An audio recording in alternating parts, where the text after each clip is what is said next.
Hey folks, let's check with chat real quick. We're getting everything set up.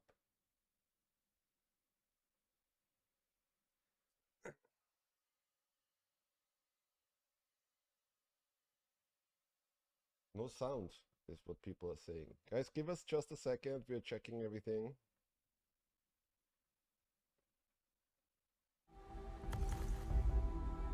Is the sound playing now?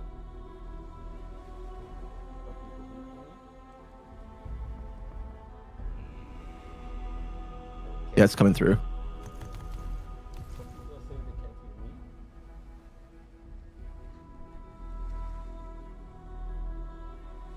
Some are saying all good. Voice very low. Let me check settings real quick. 1 sec. Okay, I blasted it. Is this any better? Perfect. When co-op. Perfect. Okay, folks, this is all obviously very new to us. A lot of you folks requested that we just play and answer a bunch of questions and so on. And a lot of people wanted to see me play and fail at our own game. So that'll be fun. So we're doing that today. And obviously we want to make this a regular thing so people can just ask their questions, right? And so we have kind of like an official way. I kind of like before that, I sometimes dropped into a Discord chat, made some videos, discussed things with people and so on. One thing we want to check real quick is I have Krish in the call. Krish is from our QA team. Krish, can you say something? Let's check if people can actually hear you. Yep. I don't know if everyone can hear me, but hey. Let's see. Can you nice guys to speak hear to everyone Krish as well? in voice.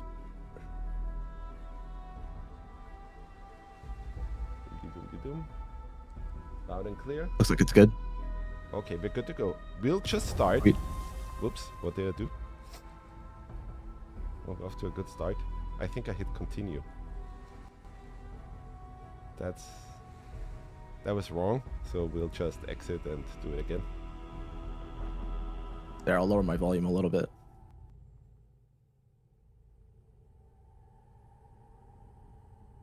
Too loud. Krish is louder than Thomas, it seems. Krish, maybe say something so we can check audio again? Yeah, it looks like it's good now after I lowered it. All right. Okay, sorry folks, I have to exit again because this is one of my dev characters. So I'm just gonna exit this, flip back to main menu. And what we'll do today is we'll start a fresh character. I'll just pick something I don't necessarily mind. Let's call it Pep Thomas. Looks like you're still a little too low when you're not talking directly into the mic or something. Oh, my audio? I have the mic right in front of my face. And let me check settings here real quick again. Mic. Everything is super high. I can maybe add to this.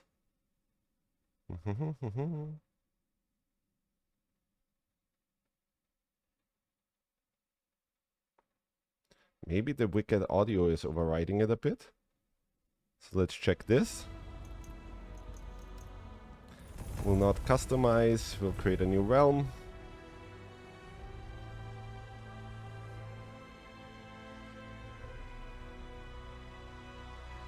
All right. I think we'll skip the prologue for now. I think you guys have all seen the tutorial and so on. For the path, we'll just do normal for now. Or what do people want to see? Want to see me playing something different? There are some people who wanted to see you play hardcore. Play hardcore? We could do that. But that could mean that we have to... that I might die somewhere and then we have to start all over again.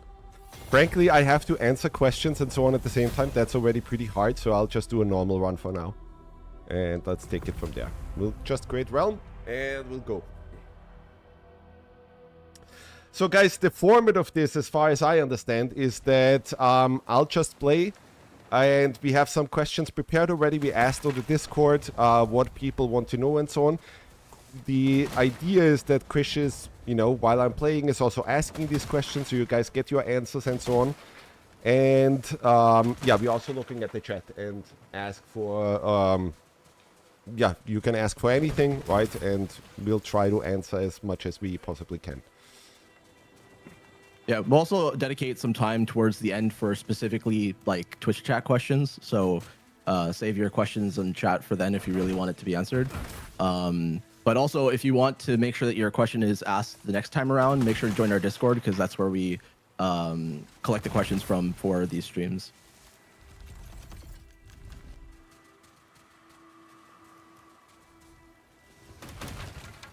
Can we play more Explorer type or just Rush? How do people feel about that? And Chris, it might be good if you just keep me updated on what the chat says, because it's a bit difficult to follow. Yeah, I'll make sure to update as well. All right. Yeah, I'll link the Discord to you guys if I can hear. All right. I'm already grabbing some wood. It's good at the start. Let's do that. And there's something over here. How do people feel?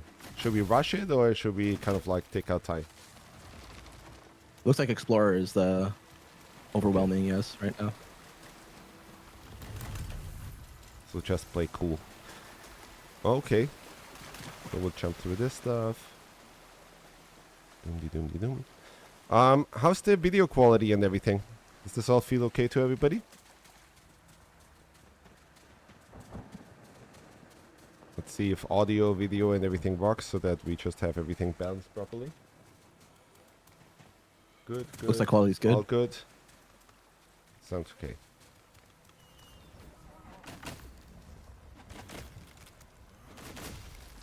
I'm not the best at our Perfect Gather minigame. How do people feel about Perfect Gather now that we have that implemented?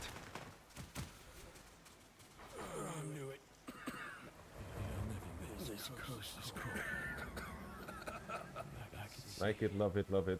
That's good. I think I still would like to see a bar. How do people feel about a bar? Where you would actually see more of a visual thing of like, hey, press it at this time. Because obviously we've been discussing that.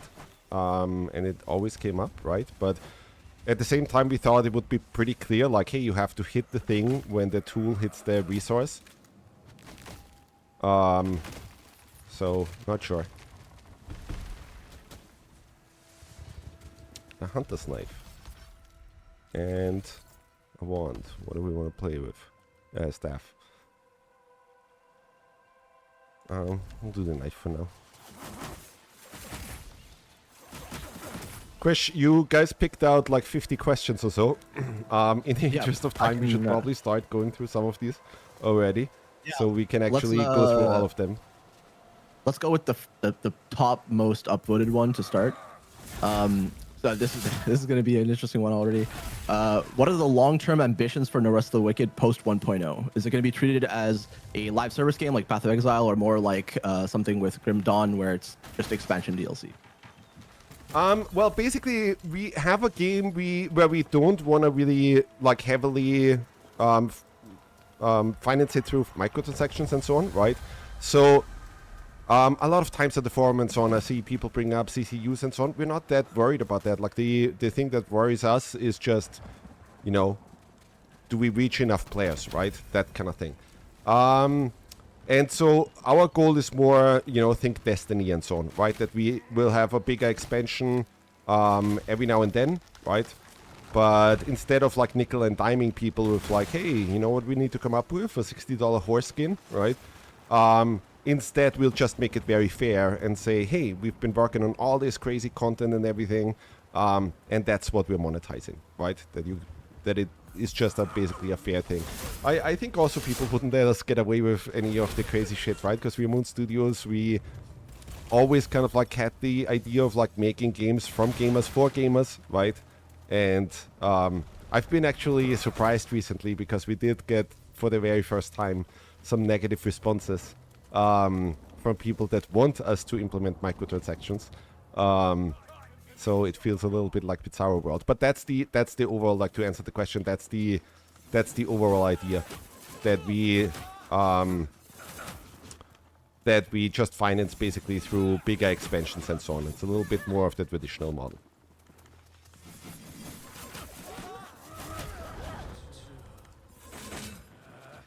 Looks like chat is mostly agreeing on that, which is good. That's nice.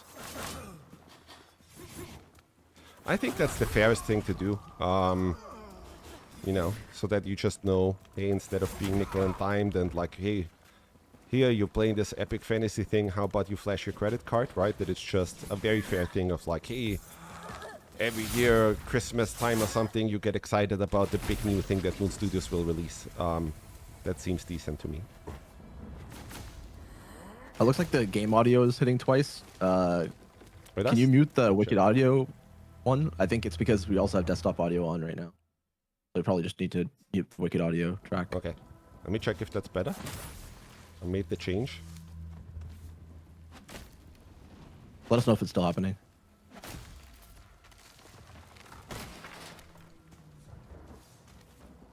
Okay, it looks like it's good. Perfect. Good. What was the second question we had?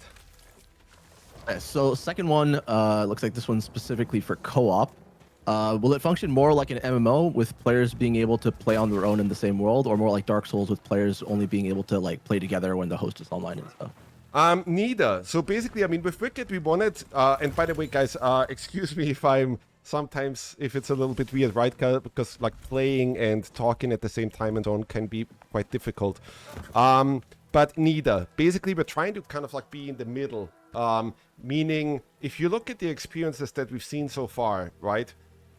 I think we're in an interesting spot in terms of multiplayer. Meaning, you have on the one side the stuff that Diablo always did and Dark Souls always did, which means you created a realm, right? A server, and then you temporarily invited a guest. That was the one thing, right? And to me, that particular approach always felt like I never really felt like, hey, I'm building something together with a party, right, of folks and so on. I always very much had that feeling of like, hey, I'm just inviting temporary guests. And I mean, that's very much how, for example, in Souls games, it's set up as well, right? Where literally, hey, you invite a guest, and then even after a boss battle and so on, you get kicked out, right? With the Diablo games, it was a little bit different, but it always just felt like, hey, everybody has their own save game. And then we just do temporary guest stuff, right? And then on the opposite side of that, you had the MMOs, where the whole idea was, well, you're basically playing with 10,000 people on a server. And I think both of them have some negatives. To me, the negative for the Diablo side and so on would be that that community feeling doesn't really happen, right? I remember being a kid and playing Secret of Mana, right? And those kind of things. So like the first time Ultima Online came out, right? And so on. Like, and those were kind of like magical experiences for me. So I'm trying to replicate that it really feels like, hey, with a party, we're building something together. That's a huge reason why Sacrament exists, right? That really, and you know, with more and more upgrades and so on. I think we will get more and more of that feeling of like, hey, really building something with your friends, making it feel almost like a D&D session, right? That kind of thing. And on the MMO side, we always had the problem of, well, cool, there's 10,000 people on the server, which basically turns you into a passive pawn, right? Because you have the problem of, hey, if one person kills Arthas responds 2 minutes later. You can't affect the world in a game where 10,000 other people are playing, otherwise you're basically ruining the game for everybody else, right? I don't even think design-wise that was solved by phasing or so on. That's just a base problem that you can't solve, right? So with Wicked, our design idea, like the direction was always, hey, we want the best of both worlds. We want people to kind of like really share a realm together, and allow them to really feel to have agency basically over the world, right? And obviously with that also there will be some downsides, meaning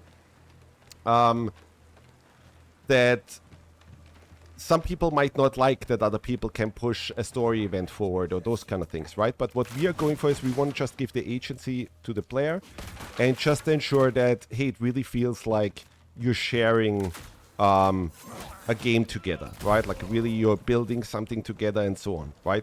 So with the MMO thing, the thing that always bothered me is just the whole thing of but it feels like being in a theme park, right? And the world can never change. Meanwhile, what we always wanted is somebody does something on the realm, right? And hey, the townspeople now talk about it. They might just build you a statue and so on, those kind of things, right? I think with the setup that we have, that we can accomplish that finally. That you share a realm together and get that community feeling, that you get that thing. I just recently played a co-op session with Patrick, for example, one of our programmers.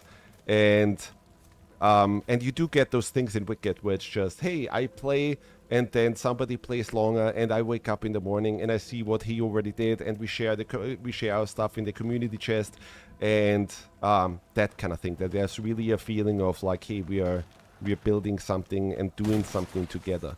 That is our approach.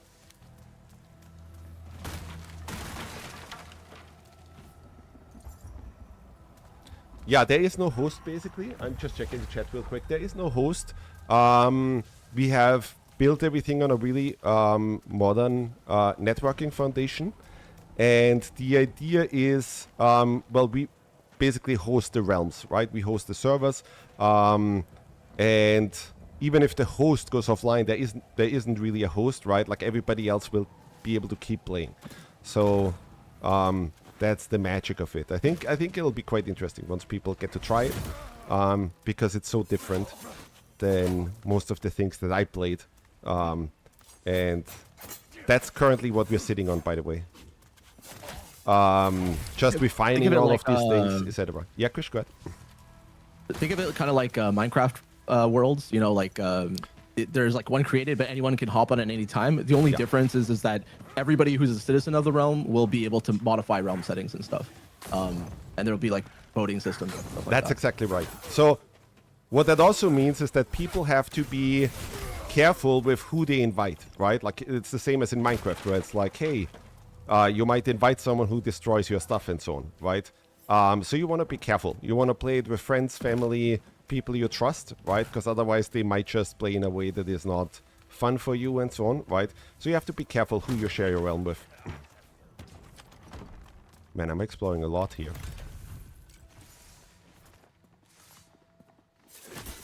All right, it looks like there's kind of a extension to the co-op question for the next highest upvoted one. How will the reward system work in co-op? So things like missions, chests, hunts, will each character get their own reward, or is it going to be shared with others where you have to like, you know, each kind of like trade with each other and stuff? Yeah, obviously we had a lot of discussions about that. The way it works right now is first come, first serve. And some people might, you know, I know this will be contentious to some people.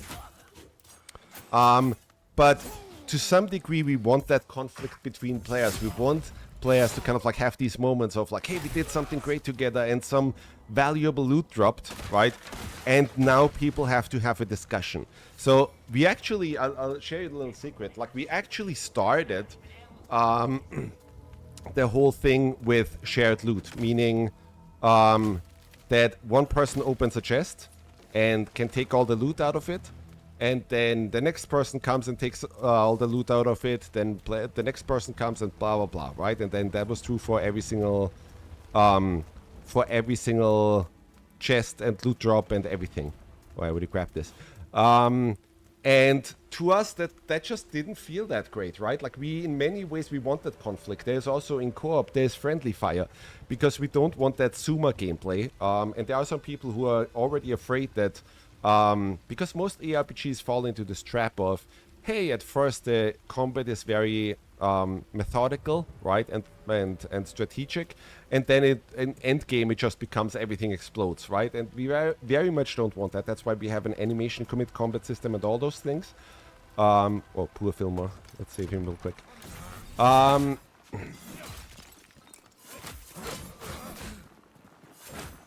Sorry, I don't want to die immediately, so I'll have to focus for a second.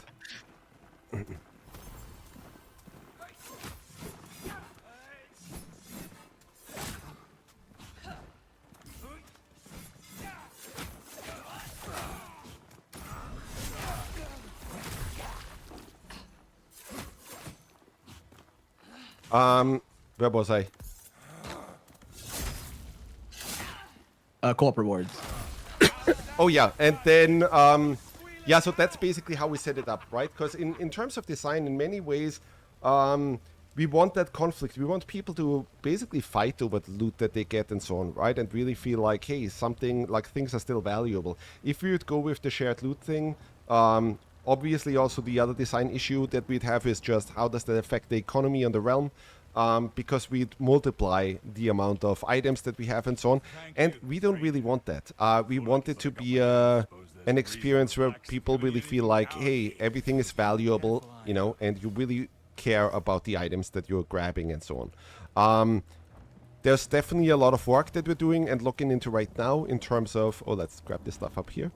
In terms of just how much loot, like what's the right loot values to give out, right? Like, so how much loot is the player, like are people getting when you're just playing with one player? How much loot are we getting when 2 players are playing and 3 players and 4 players and so on, right? But that's the idea. Right now it's all set to first come, first serve. How do people react to this in chat? Because like that is probably be a little bit contentious at start. Until people actually try it and play it. So no one's absolutely hating on it, which is good. Well, that's a start. Yeah, especially the fact that we want to have like trading and social kind of elements to the co-op gameplay. It really helps that kind of stuff. Like when Thomas mentioned that we had like loot that everybody can pick up from every single chest. It was very much just people could just run around and like there was no consequences, right? Everybody could just pick up every chest and it was fine. People weren't really encouraged to play together in that way. That's exactly it. I think with, like, in general, what we're trying with the multiplayer is creating an experience where people really consciously have to think about what they're doing, right? Instead of it just becoming button mashing, right? And just, hey, you don't play consciously anymore, you're just going through it and like just pressing buttons and everything explodes and that kind of thing, right? That's very much our design philosophy. Why don't I have a pickaxe here? Didn't I pick it up? That's crazy. Oh, I just didn't equip it. Yeah, sorry folks, you probably will not see me at my best in terms of playing, because it is quite difficult. It is also the first time I'm playing on stream like this, but it is often quite difficult to play and discuss things and so on at the same time. Let me actually share a little tidbit of something that we're trying right now. And I would love to know how people feel about that. So right now we have a separate button for parry. On a controller, I'm playing on a controller right now, it's LT or L2, so the left trigger. One thing I'm actually playing around with right now is that we merge that together with blocking. Meaning, if you press the block button, you do the, like, if you tap it, if you press and immediately release, you do a parry, versus, and then if you hold it, you block. And to me, that feels pretty good, what we have. But I would love to know what people think about this. Because it does... Looks like overwhelming, yes. Okay. Because the thinking behind it is, I mean, we just want to streamline when streamlining makes sense, right? And right now, if I look at this, right, there's really no reason why, you know, we have yet another button. And that beautiful thing of that is, well, it frees up LT for other things, right? Even for the keyboard, having less buttons and having more contextual actions and so on just makes a ton of sense. Like, you'll do less piano stuff and more muscle memory. Oh, and let me ask here. I think some people probably saw that I've also been screwing around with third-person camera. How did people react to that? Let's just see here if people saw those videos and so on.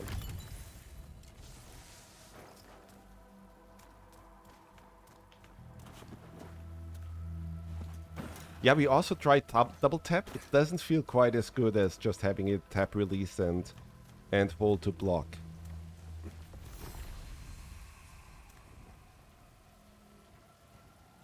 Man, there's so many people in chat, it's kind of hard to follow. It looks like a mix of like people liking top down and third person, but even It might be a little bit strange, right, for people, because it's like, hey, Wicked has been built as a top-down game. Everything we laid out as top-down, right? And literally this was caused by us exploding our builds for some time, right? And I couldn't kind of like test my stuff, and then I just wanted to see it and coded something up for whatever, half a day, like in my morning, right? And I was just shocked how well it played, which doesn't happen that often in development, that it's like, hey, you try something and you're almost sure that it's not gonna, feel right. And then you're just, oh my God, that is crazy, right? But I don't know that many top-down ARPGs that would do that. So might be strange to people, but I kind of feel like, hey, if it works, if it feels fun, then might as well do it, right? Because some people, I saw Asmongold stream, for example, and he definitely also said that he loves the immersion of it, right? And there is something interesting. Like, I had a couple of our developers try it, and they made the same comment that it's interesting. Obviously, the tuning is not quite there yet. Like, I still have quite a lot to polish on that front. But once you play third person for like, half an hour or so, and then you switch back to top down, it kind of felt static to them, right?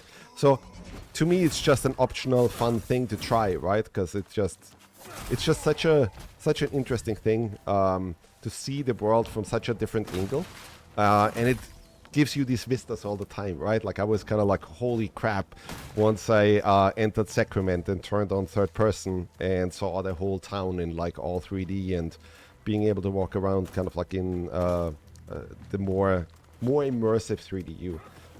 So might be fun for people to play around with it.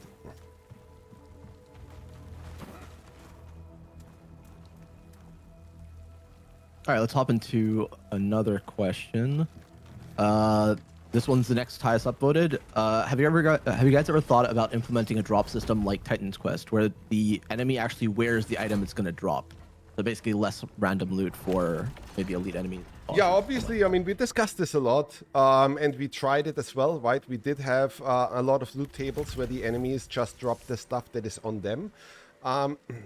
The problem that we saw was that it wasn't actually that fun, right? Because we also have the factions and so on. So if an area is taken over by the Knights of Tenth and so on, then literally you got lots of Knights of tents all the time, and that just didn't feel that amazing, right? Like, you always want, when you defeat an enemy, right, to have that short moment of like, well, I don't know what I'm gonna get, right? And frankly, I'll be completely honest, we just had lots of systems calls about how to make the loot system even deeper, how to make it more fun, and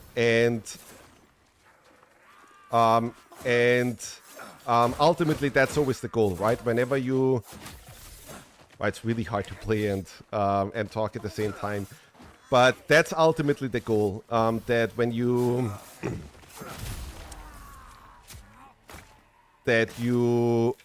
just hope for the best every time you defeat an enemy, right? And then it could drop some random stuff and so on. That's the idea. That just felt the best to us. That's why we're doing that. Obviously, there are some exceptions, right? Like, so with certain enemies, you want to drop the stuff that is assigned to them. Like, if you kill a wolf, then yes, obviously it will drop wolf pelts and, wolf claws and that kind of thing. But so in general, we're just always playing the game and trying to perfect, and trying to basically stick with the thing that is the most fun. And in that case, it was that. Like, the random loot just felt a lot more satisfying, because you would still get these kind of like, oh, yeah, that material, that's exactly what I needed for the Sacrament upgrade, and so on. Those kind of moments.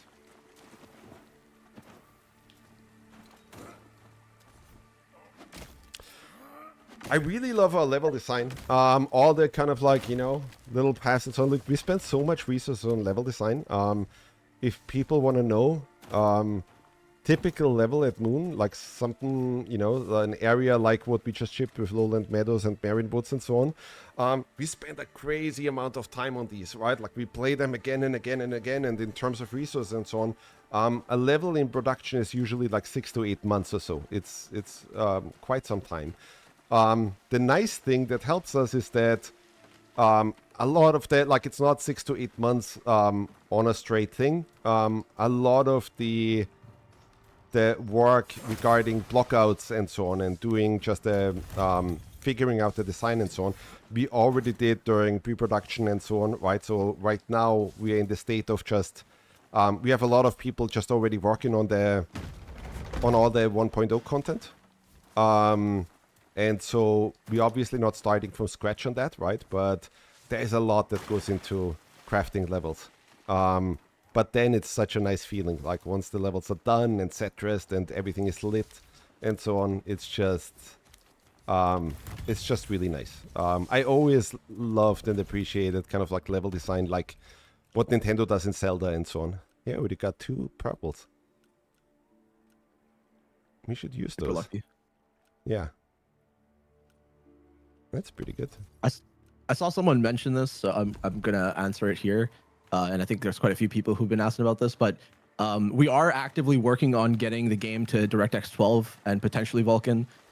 It's a Unity thing, as many people already know, but we're actively working on it right now, and we're hoping to get it to you guys like as soon as possible, basically. But yeah, like there's a lot of good stuff that comes with it. We get to upgrade our FSR to the latest, and you get all the benefits out of DLSS 4, which we already currently have. Frame trim and everything, yeah. Yeah, exactly. But yeah, we don't have an exact like estimated date yet, but as soon as we do, we'll make sure to announce it to you guys. Oh my god, that made me heavy. I don't like being heavy. So let's switch back for now. Let's use this one. Actually, I'm still heavy. No, I'm good.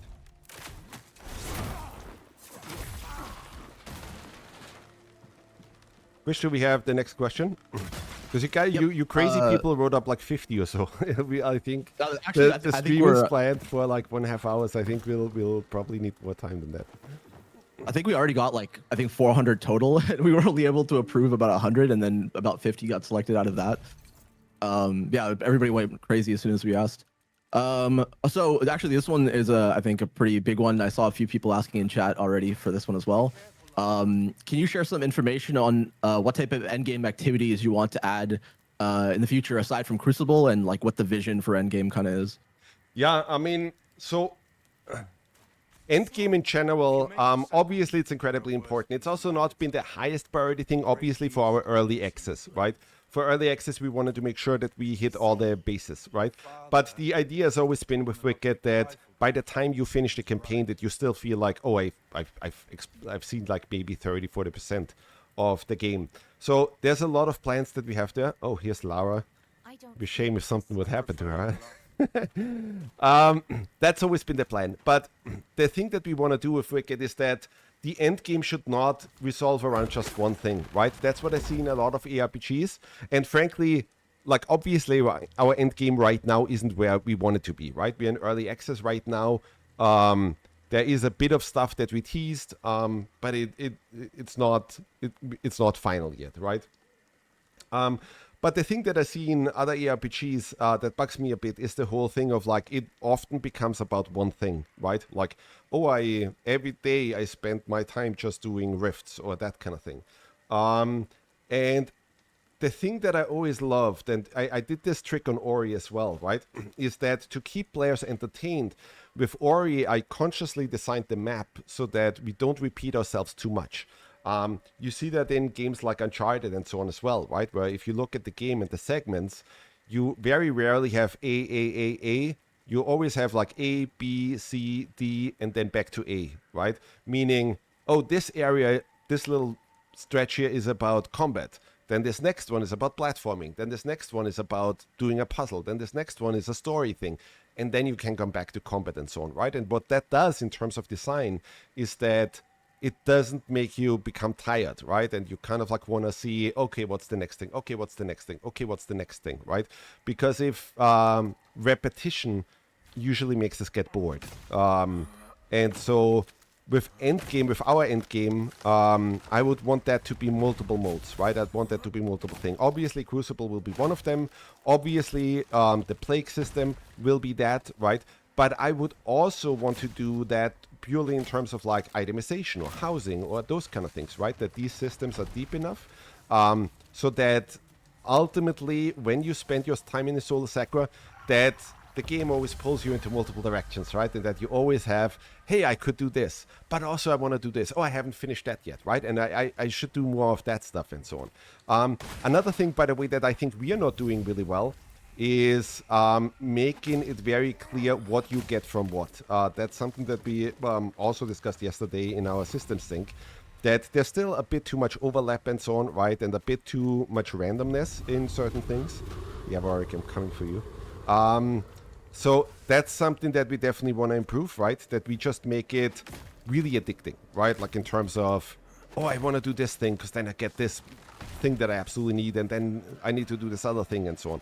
So that's basically the plan. There's a lot of things that we generally have planned so that when you play the campaign, you will very much feel like, yeah, but I've barely seen the game yet, right? That kind of thing.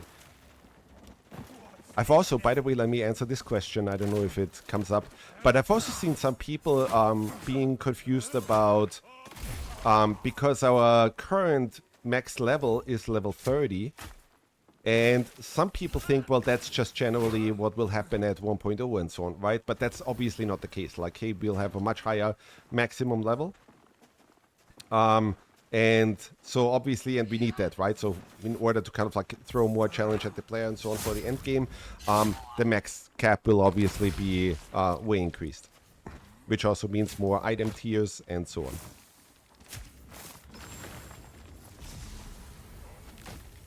I saw someone mention a question, which I think is kind of a blast from the past for us, but will there be a new game plus or rebirth as a part of endgame?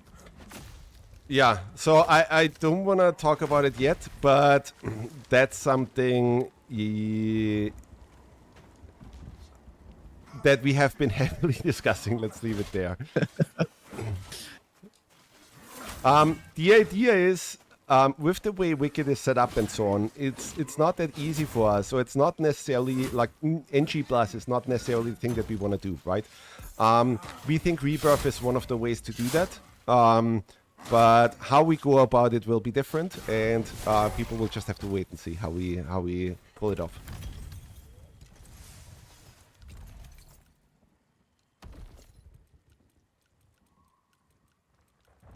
All right. Next question. Do you plan to add more dynamic events in the world? So enemies attacking Sacrament, bosses roaming in the world, like groups doing raids and stuff like that, or new zones temporarily unlocked? Yeah, so that has always also come up, right? Like even from the start, like I'm from Austria. And obviously with an ARPG, I always thought, man, it would be massively cool. Like every year on the 5th of December in Austria, we have Krampus Day. And when I was a kid, it scared the shit out of you, right? Because you had these devils walking around in the street and like beating up people and so on, right? And I thought that would be so fun, right? Like to have something like that in the game, right? Where it's like, hey, it gives you, like everybody knows that day is coming up, right? And then, you know, there's certain Krampuses scattered around Isola Sacra on that day, and you can go and defeat them on that particular day and then get their loot and so on, right? And then other players would see you with that loot and know, oh, you've, you know, got this really unique gear that you could only grab on this day and so on. So you're probably a vet that played for a while already and so on. So that stuff is definitely interesting. We did some stuff on the back end already to allow for that. And some of that stuff you've already seen with Finlay only coming in certain days and so on, right? But yeah, there's definitely a lot of interest there for us to expand that.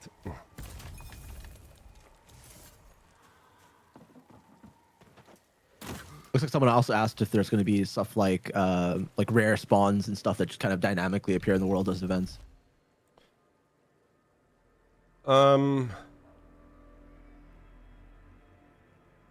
Like enemies, you mean?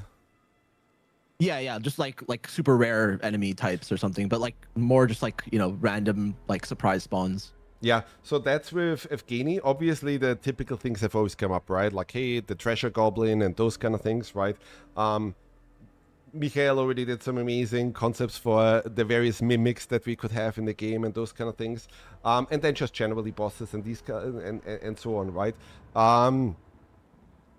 We'll have to see, right? Obviously, that's the ultimate plan, right? That we always will have some crazy stuff that we'll have in the game, and I mean that kind of like goes back to the first question that we had here, right? With like, will we keep expanding and updating and so on? Obviously, we will. We are an ARPG, right? Like even when games like Diablo 4 and Path of Exile and so on come out, right? The idea is one of the nice things is that they're still updating those games. That the game that you're playing will still get new content and so on, right? And I always loved that idea, even since I was a kid, right? Like when I was young, I always had this really good friend of mine and I played, things like A Link to the Past, right? And I always had this idea of like, hey, when you're in Kakariko, there was always on the far west side of Kakariko, there was just a wall of trees. And I always thought, man, wouldn't it be cool if you could find the way somewhere to get to the west side of that, right? And as a kid, I did not understand that, there's nothing there, right? Like there's no data there. Nobody ever did anything with that, right? To me, it was just, and that's the beauty of a kid's mind. It was just opportunity, right? Like, hey, some way you would have to be able to get over there and there should be something there and so on, right? And these days with the tech and with all the stuff that we have, right, we could actually realize that vision, right? And have the kids of today actually go nuts about that, right? Like that you wake up in the morning and silently your game has updated and you go back to that one area that you've already been to a million times, but suddenly you find the other way to get to the spot. That there's something magical about that. So obviously we always, like want to look into this stuff and so on. Let me, because I did see there were also some questions, and I'm getting to that point now, right, where it's like first boss and stats and so on. So let's already dive into, excuse me, and let me choose up for a second. Let me dive into what we have planned regarding stats, job system, those kind of things, right? So we kind of like answer some of these questions already. I'll just do the broad thing, meaning we have a typical attribute system in Wicked, right? We implemented it because we thought, hey, that's the norm, that's the standard. It's fairly easy to support. People know how to use it. People know how it works. But as we implemented it, right, and as we kind of like saw how people played and so on, the shortcomings of attribute systems kind of like became apparent, right? And I have seen, as I wrote about the class system and try to make people aware that this is an area that we still want to improve, I have seen some arguments and concerns about like, hey, the Soul series used it for 16 years. It can't be that bad, right? But let's actually break it down in design, right? What happens? What is the attribute system about? And what happens if you level up? So the way it works is that we have some main stats, meaning health, stamina, focus, equip load, and so on. And then our like the flex attributes and then the main attributes with like dex, strength, int, and faith. And what really happens here, all that you can do as a player, right, is that you it's a numbers game. You add percentages to certain attributes, right? Meaning, okay, so if I add health here, right, literally what's happening is, hey, I decide as a player, I want 10% more health, right? So here, for example, I'm going from 100 HP to basically 120 HP. So now I have 20% more HP. And the thing that we've noticed is that we would like to kind of like give players more depth here, while also not giving them too much rope to hang themselves with. And what I mean by that is that our attribute system works a little bit differently than the one you have in Dark Souls and so on. And that came from one of our designers, from Kevin Jordan, who worked on World of Warcraft and so on, right? Because he basically brought up this whole thing of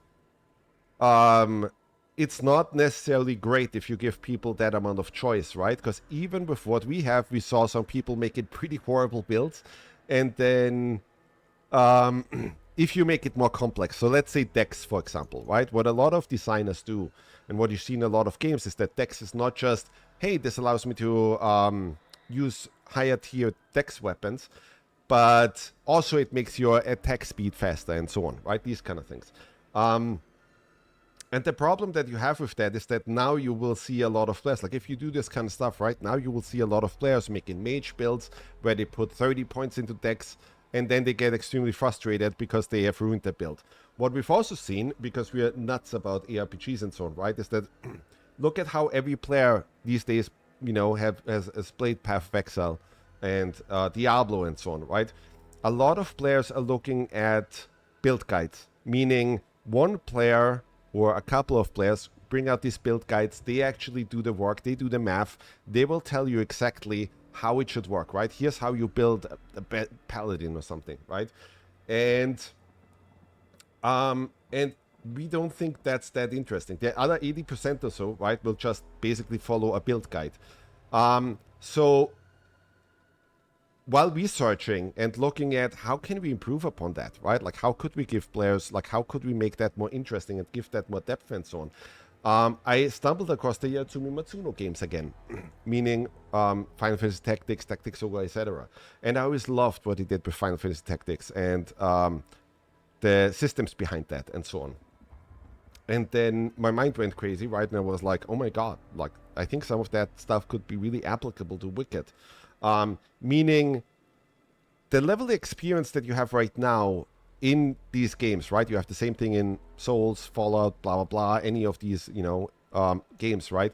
Is, well, it's just a numbers game, right? What the job or the class system will do is that the leveling experience changes in the sense that it's not just about numbers anymore. It's about features, meaning you will still have character traits, because that's what you're basically getting, is character traits. Like as you're leveling up a class, right, you unlock runes and you unlock character traits. And so you will obviously still have character traits that give you more health, more stamina, and so on, right? Those kind of things.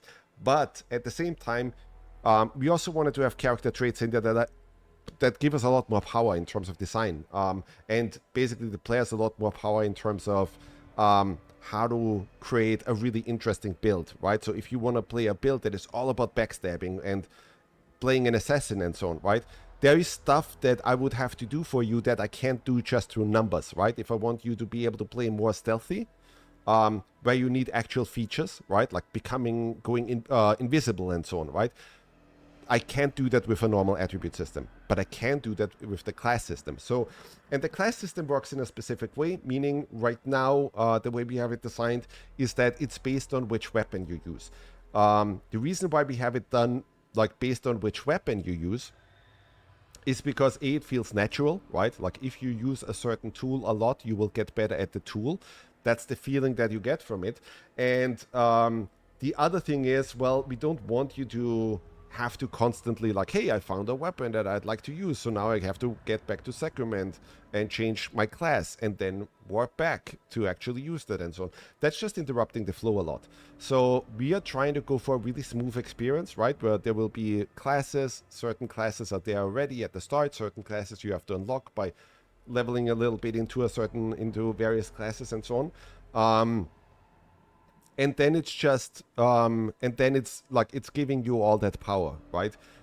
So again, I read all the arguments from people that are saying, oh, but attribute system in Souls games has been done for 16 years. It must be great, right? But I think there's a thought fallacy here on like, hey, because we like Souls games, right? And they're generally really good in a lot of areas, right?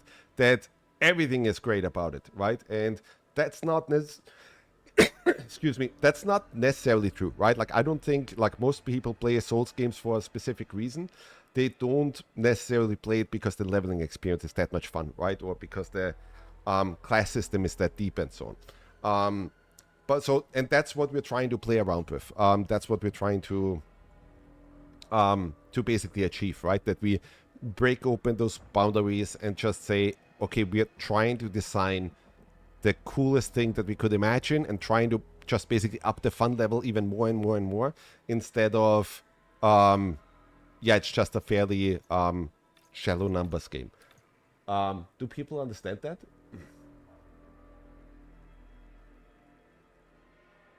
I hope that gets it across. But obviously, this is fairly complex, so I think a lot of people will just have to wait and see how it plays out. But that's basically what we're implementing right now already. And I have a lot of confidence that ultimately, it'll just be the better system.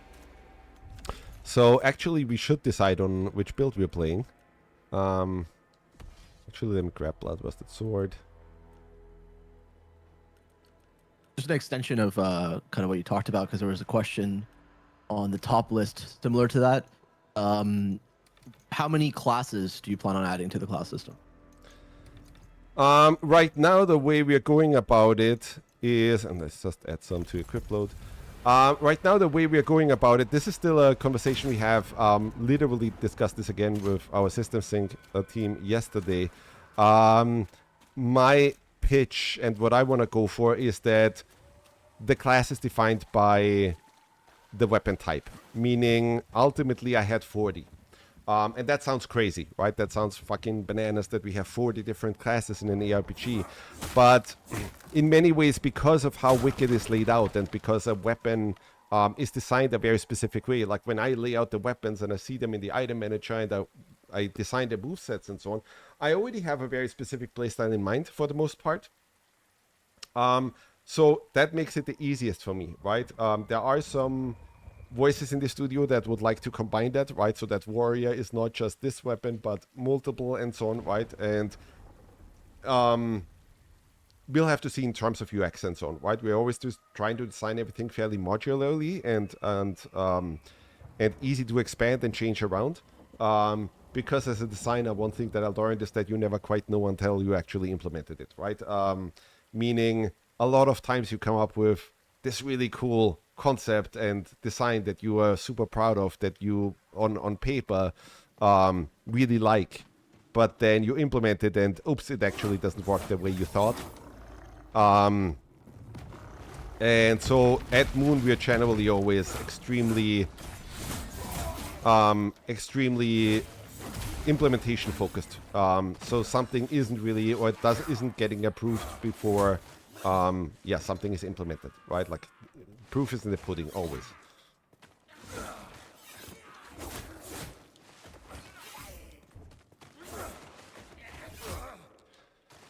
Chris, shall we move on with next question? Yep. Grab another one here. So this one's back to co-op. How will co-op work if one player is over-leveled? Will they be scaled down, etc.? No. So, and that's for... Oh, Jesus Christ. And that's for power reasons. We don't want to disrupt that feeling of Jesus, it's really hard to play and think at the same time. But we don't want to interrupt that in terms of power reasons, right? Meaning, I don't want the feeling to be, hey, I spent all that much time leveling and upgrading my gear and doing all of this stuff. And then I play with my friend and suddenly the enemies that I defeated yesterday with 2-3 hits now take again like 5, 6, 7 hits, right? That's why. We don't... Are people laughing about me because I died? Yeah. It seems Patrick started a death counter. Oh, beautiful. Yeah. Yeah, we'll have to have Patrick also play. Patrick is one of our programmers in the team who's one of those geniuses. But god damn you, Patrick. I wanted to see how difficult it is to kind of like discuss everything and so on and play at the same time. All right, so moving on to another one. Combat update. So they're asking if the combat update will include like more combos, different attacks, weapons. They're also saying a lot of weapons right now are missing things like run attacks, or some weapons are charge attacks, etc. So are we planning on adding more stuff during the combat update? I mean, that's always ongoing. So generally, we have also analyzed the data. Like literally in our item manager, we can now see which are the most popular weapons and which are less used and so on, right? Which then gives us the power to say, well, why are some of them not that much used, right? And probably that boils down to, well, what's the moveset on it? And what runes does it have assigned? And those kind of things, right? So obviously the goal is the less powerful weapons, we always want to take a look at, right? Because ultimately we would want every weapon to feel viable and really good. And it's always an ongoing thing. So we always have combat designers that work on this stuff, right? So it's literally me kind of like working on movesets and so on. We are currently doing a lot of work on runes to ensure that, like, one of the things that I don't love about our runes right now is that they're extremely attack focused. Meaning a lot of them are just about like, hey, here's this swirl or that kind of thing, right? And we need to bring more variety into that and just generally like add more runes that allow you to play in a strategic way, that allow you to defeat enemies in a way that is not just about, hey, I hit them and that kind of thing, right? But that it's also that it also opens up more different play styles, that you could also do debuffs and all those kind of things, more utility runes, more of that stuff, more traps and so on. And a lot of the runes, the stuff that we've been planning, I mean, you guys have only seen tiers 1 to 3, and the more advanced stuff was always planned for tier 4, 5, 6, etc. Meaning, to some degree, what we did right now was very much intentional, that it's, you know, that it's this set. But the more advanced stuff and so on obviously also comes with the more advanced weapons, meaning that there will be more magical moves and so on. Even with melee sets, there will be more moves that allow a two-handed build, two-handed greatsword build, for example, to counter the slowness and so on that they have and so on. And all of that, also we have to think about PvP and so on, right? There need to be openings, openers and so on, and counters to everything. So the runes tackle a lot of that kind of like design space.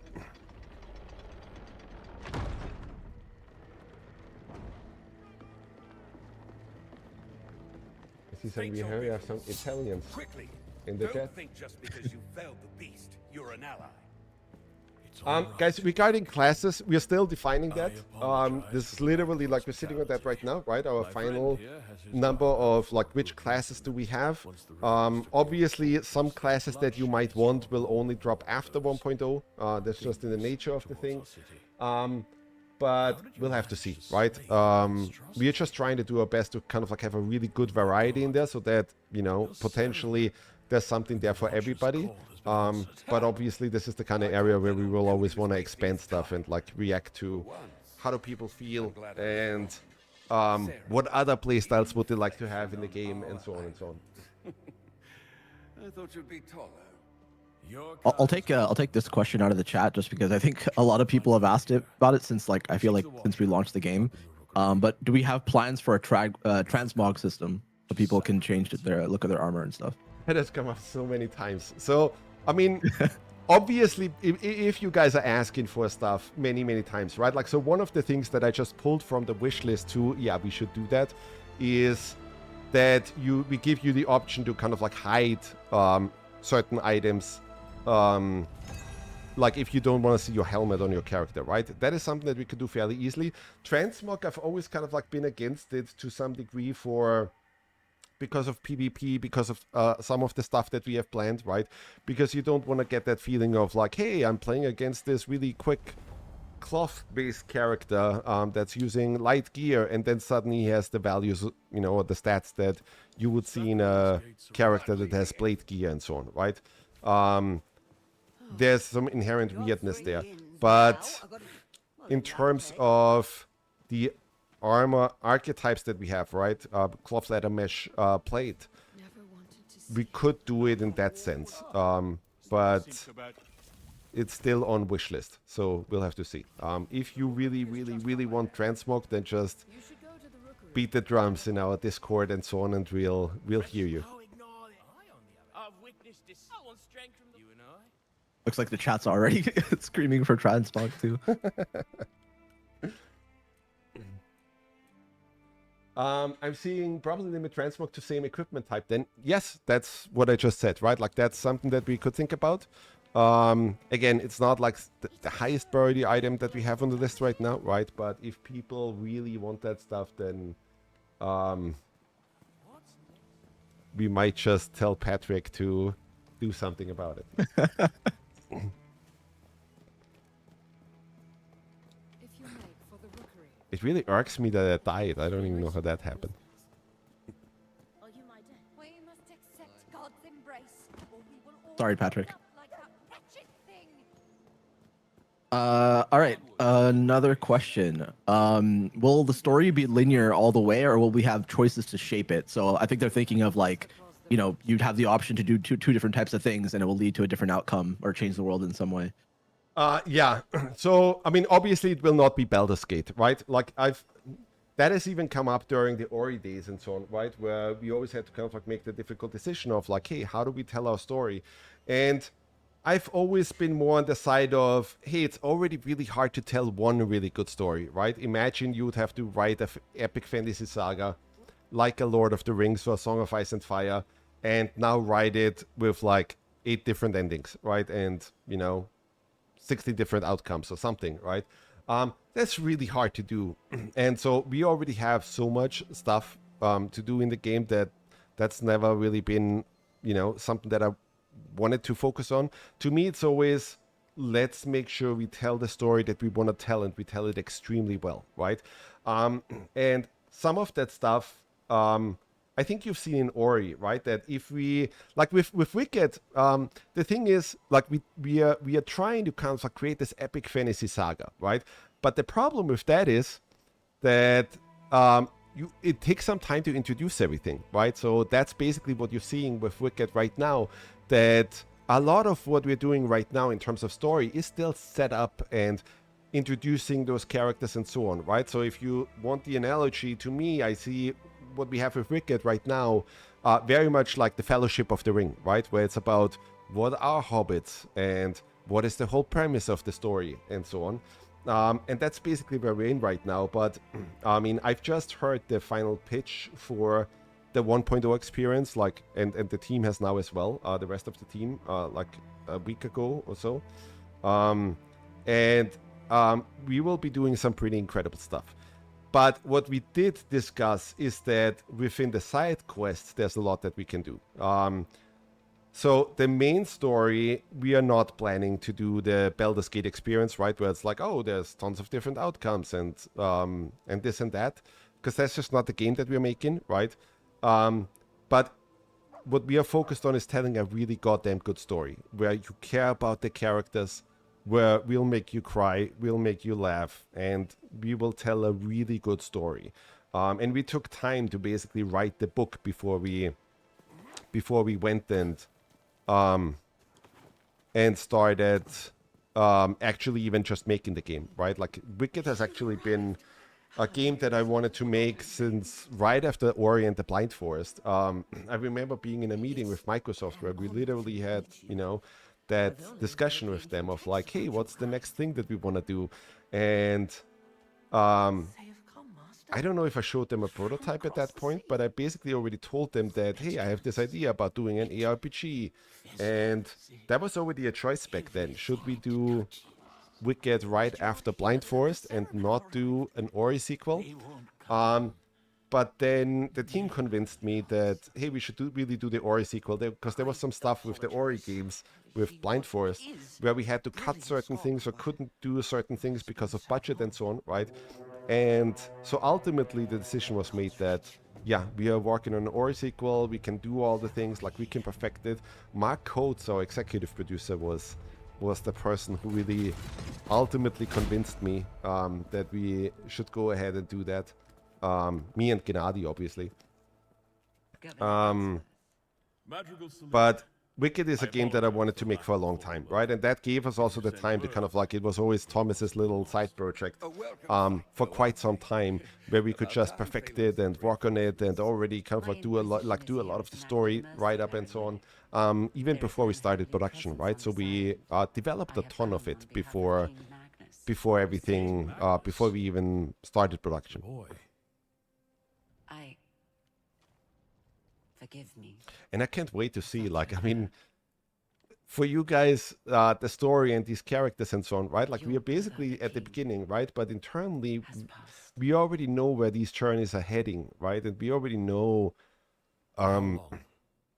where all of that is going. So it'll be really interesting. Like, that's always that's the coolest thing about development. And if you tell a story in a game, right, that you see He invites you to rejoin the family. people going through these moments that you worked on for such a long time, and then having them Sacra will be in capable react in a hands. certain way and emote in a certain way, right? That's what every artist wants. Like, if you really can get an emotional reaction from people and get them really invested into characters and so on, that's just, there's magic in that.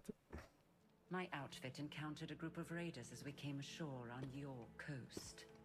We sent all of them to rejoin God, save one. I thought she might be of particular interest to you. I think there's a question in chat that actually matches one of the ones that were asked for a lot. But do we have a timeline for 1.0, and what kind of things do we plan? Are we planning for up to 1.0 and after? I think timeline people probably mean roadmap, right? Yeah, something like a roadmap. Yeah. Where was the touch while people Before we were answer sick and that, starving? we should also quickly go over the cinematics, right? Because that's also another thing that we spend so much time on. We literally have some of the craziest Disney animators working on this and so on, right? Like, we have Daniel Paische is our cinematics director, who's been working with Glen Keane, if people are familiar with that name, right? Glen Keane was the animator of Ariel and so on. It's just, Sure the governor can you know, properly discipline his own crazy animator legend. just as well as he governs his And city. Danny is basically that for Moon Studios. He's directing all these things. We actually have a really cool behind-the-scenes video coming up, where he's basically explaining how shots like that are directed and so on. This way. Regarding the roadmap, let's get into that. So yeah, we've just been discussing that, right? Like, we are doing this right now because we wanted to start doing things in a more official manner, right? That's what people have been asking for quite some time now. That we should Is there anything else we can do?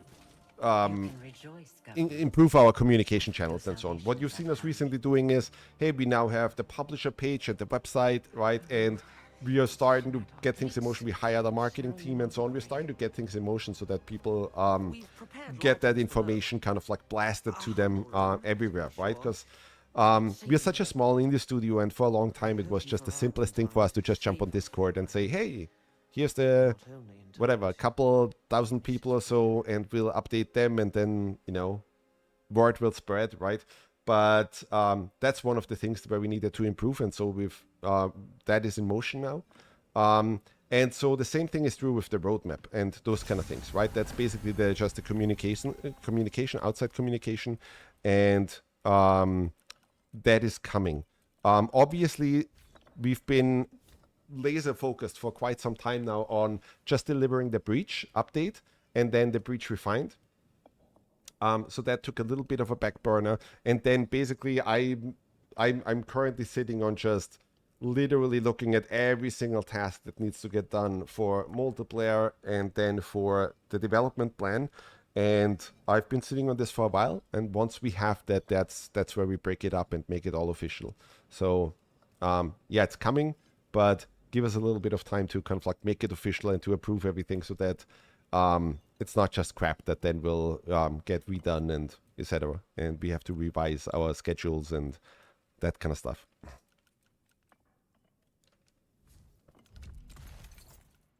Follow up to that, I think a few people asked is 1.0 going to have the full story in it, or is there going to be like story coming out after? I mean, the full story, right? So it will definitely, like, it's the full campaign. It's what we had always planned for the first part of our story. We obviously, like, we will not end on a crazy cliffhanger or something, right?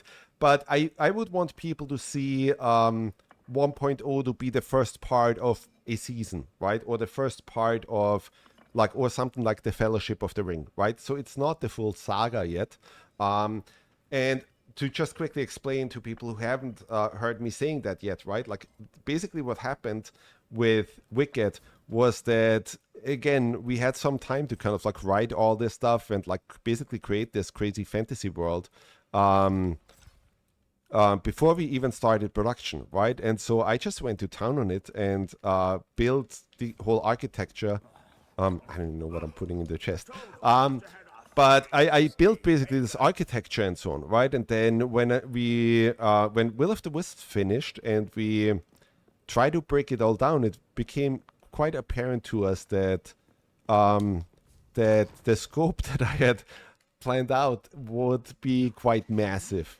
So we basically broke it up into, hey, this is really a saga, and we should break it up that way, right? I think a similar thing happened to George Lucas when he wrote the Star Wars films, right? Where it's just, hey, you can very quickly get you into a thing where if you try to create not just the story for one game, right, but for a fantasy saga, right, that you overscope it. And I think that also happened to me.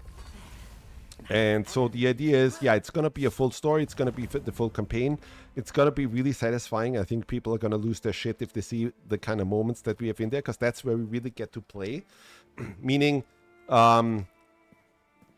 a lot of times, like after the build-up is done, that's where you can then do the really interesting stuff with your characters, right? Once people already know what the characters' motivations are and what their setups and premises are and so on, right? That's where you then jump in and do, like, throw the curveballs and have them go through conflicts and trials and tribulations and all of this stuff, right? So it'll be that. Obviously, there will be more story after we ship 1.0 because we have a lot planned. But I think people will be quite satisfied with the story that we'll tell. A moment. If I might bend your saw how you my men spot. And Thomas, I think you dropped the map, right, for like the areas that are going to be included in 1.0 like a while ago. Yeah, so I basically I showed the big repost it for you guys. collision mesh. Yeah, so I wanted to clear that up, right? So what we had planned, or what we have planned for 1.0, 1.0 will be another huge expansion of Wicked, in the similar vein to what we did with the Breach and so on, right? Where it's like, hey, it will, like, the whole overworld will be expanded, and there's way more connections. Certain zones that you've been to before will have all new content in it, and so on, right?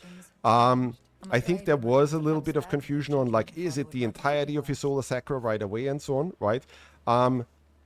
No. There is stuff that we will hold back for further expansions and so on, because the idea is that we release 1.0, but then we also need to keep certain things in the bag for future updates, content, DLC, and so on, right? And that also gives us the time to kind of like then work on the huge expansion, basically what would become the second No Rest for the Wicked, but as an expansion, as a huge update. I hope that didn't confuse people more, but that's the idea. Like with 1.0, to me, it's more about value proposition than just pure sheer size of the world, right? Because what I've seen a lot of times, like it's less now, but I've seen this a lot, right? Is that for a long time, game developers have kind of advertised their games with like, hey, our map is 30,000 square meters big, and then the next game developer came out, that's nothing, ours is 60,000 square meters big, right? And ultimately, as a designer, it's always cringeworthy to hear this kind of stuff, right? Because it's really, it is about how much of that stuff is actually designed, how much of that stuff is actually fun. So to me, when I think about this stuff, it's about the value proposition. How many fun hours do I get out of a game? And even now, I think the value proposition that we have on Wicked is pretty okay. You know, like the early access is $40, and most people, what we've seen from the telemetry, already spent like 40 to 70 hours.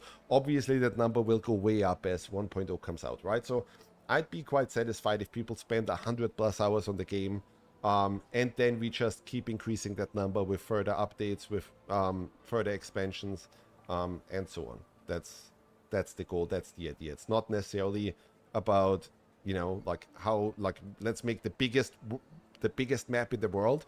To us, it's always quality comes above quantity, right? And some things will hold back so that we can, you know, fill that up with updates and so on. And some stuff wasn't even planned really for 1.0, but I showed the entirety of Isola Sacra just to show people ultimately this is what we'll have, right? Like here you will be able to play the entirety of that thing. That's the goal. Anything you come across, and for yourself, you can find there was.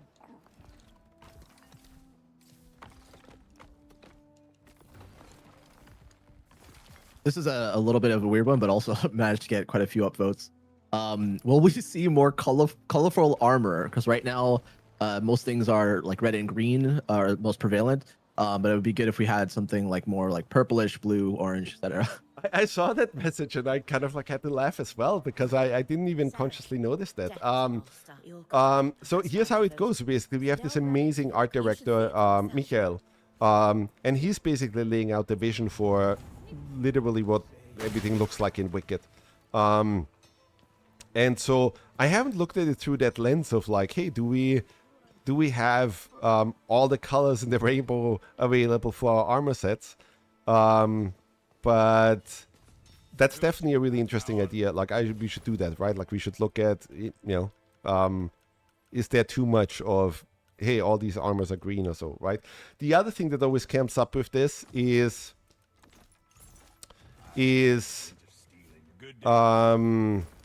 dying, right? And I don't know if I pronounced this correctly. I don't mean death, I mean dyeing your clothes. And that is currently a wishlist item. Oh, here's Alden.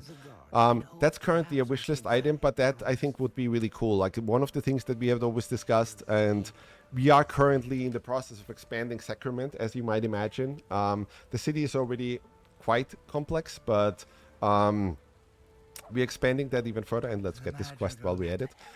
We're expanding that even further and adding all the things that we always wanted to have in Sacrament, because farming and all those things are part of that, right? But one of the things that always came up is, hey, it would be cool to have a barber in town, right? So that, hey, if you played a character for quite some time and you're not happy with your looks anymore, that you could actually change your looks. And part of that could also be that, hey, this is where you get to change the colors of your armor and so on. So if we could integrate that, I think that's nice, but it's a wishlist item right now. I think part of that, someone in the chat asked if we can get more armor or helmets specifically that don't cover the entirety of your face so that they can like see their customization and stuff. I mean, we'll have all kinds of helmets in the game anyway, right? So, and I think if we add the option of, hey, you can actually hide helmets if you're not, if you want to see the character's face or something, I think we're good there.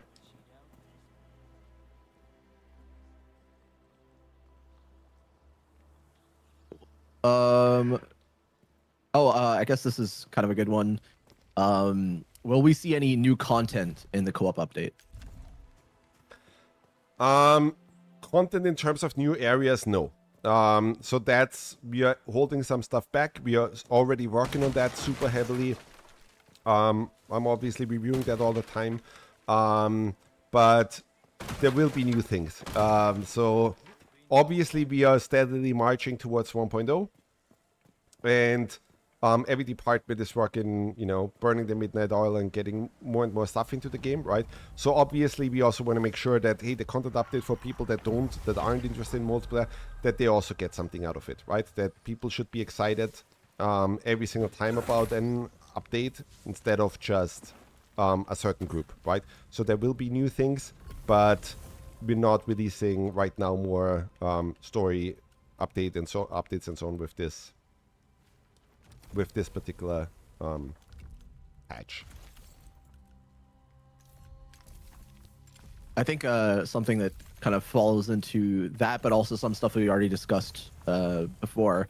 But one of the most requested questions is like, what percentage of the game are we at now in terms of like now compared to 1.0, basically? I guess in terms of content, story, that kind of thing. I mean, that's really hard to say, because we're currently basically not planning it out, but we're basically putting it in and implementing it. We'll have to see.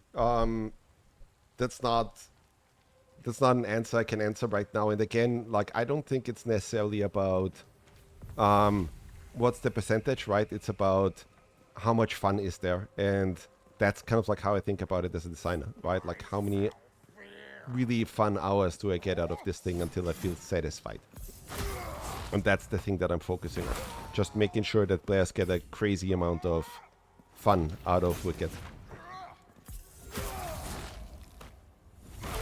Yeah, for those in chat asking for a rough estimate, it's kind of hard to compare because of the fact that like the game, while we do have somewhat of a linear story, the content itself that we add into the game isn't linear. So you know, we could add like more bounties and challenges and stuff as we think of them up, and like we're constantly questioning what kind of things we can add to the game that would like add replayability, make it more fun. So it could really vary, really depending on like what we add to 1.0. When there's other modes and so on coming, right? So it's like we're trying to do it from a perspective of just not looking at it in terms of like the game being linear, right? But just adding more and more and more fun to it. So it's a difficult question to answer. Yeah, we got to think about also like Crucible and stuff, and like the other Crucible modes. Like, there's going to add a lot of like more fun time and stuff. So endgame modes, etc. Yeah. Actually, that actually ties into the next question, which is it correct to assume that each statue in the Crucible that we currently have will be a different like challenge, different room, different enemies, bosses, etc.? Yeah, exactly. That was always the idea, right? So the first one that you have right now is just the first one, right? And then the idea was always with the Crucible that we can do the things that wouldn't necessarily fit into the campaign, right? So in the campaign, it's hard to kind of like, you know, put a roguelite mode thing in that makes total sense in terms of the story and so on. But the Crucible is perfect for that. So for example, one of the statues we always wanted to do kind of like horde mode. It's what Evgeny kind of like termed it. And that plays similarly to kind of like Vampire Survivors and those kind of things, right? So it's all about different modes and kind of like just adding tons and tons of fun to the game. Meaning the experience that you have right now is the typical roguelite thing, right? Like obviously we'll add more stuff to that as well. But then the other mode is, yeah, just waves of enemies come at you. How long can you sustain? Then there was another one where it was all about really playing with the ARPG formula, right? And what you have with the ARPG formula in many ways right now is how long does it take you to kind of like level up, right? And how long does it take you to go through a season and so on? And one thing I always loved is that at the end, and Zelda, by the way, did this really smartly in one of the, in Breath of the Wild, right? With that, I forgot the name of it, that island where you start naked and then you go through that whole experience again in a short period of time. And that was the idea there as well, right? That you have a dungeon where you can basically play super long, but you go through the leveling experience, the ARPG experience of like, okay, you start actually at level 1 in that particular mode and then level up and go through the whole ARPG experience in a shorter time. That was the idea, that we add those kind of things, that we kind of like go crazy with that, because we built a lot of these systems already, right? And want to kind of like have fun stuff to explore and kind of like really challenge a lot of the ARPG stuff, right? And just add a shit ton of fun to it. And these kind of like experiences that wouldn't fit in Overworld, but make total sense if you think in terms of Crucible.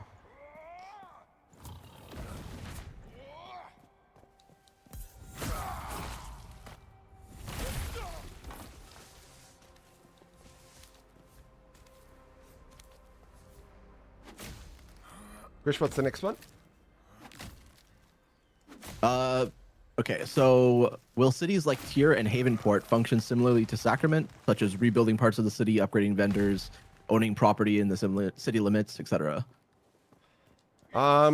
That's the idea. The idea is, well, we want the cities to all feel really cool, right? Obviously, it always comes up like the housing thing, right? I knew when we do the Marion Village, right, that people would immediately ask for housing. I'm not gonna say a thing on that because for reasons. But yeah, we want every town to feel really cool, right? Like the idea, the design goal with Wicked was always we wanted to create a game or an RPG where it's not about, hey, there's 30 different towns, right? Because that's what I see in a lot of these RPGs, right? Where it's just, hey, there's 30 towns. And by the way, I don't remember the name of a single NPC in those towns. And that always struck me as strange, right? because if you look at Diablo 1 had one town, and you still remember, you know, Griswold the Smith and Pippin the Healer and so on, right? And so we followed a similar design principle where we wanted to do, again, quality over quantity, right? Instead of doing 30 towns, I wanted to do one and then really go deep with that.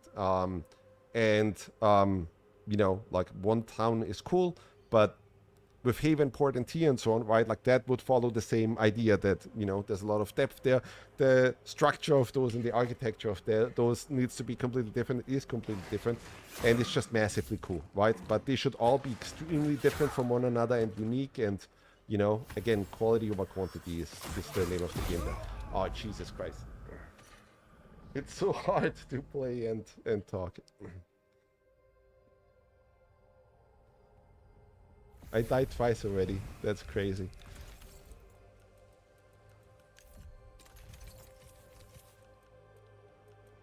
Glad we didn't do hardcore mode. Actually, let's grab an armor that is not bad, and let's actually give me actually a second to not play stupidly.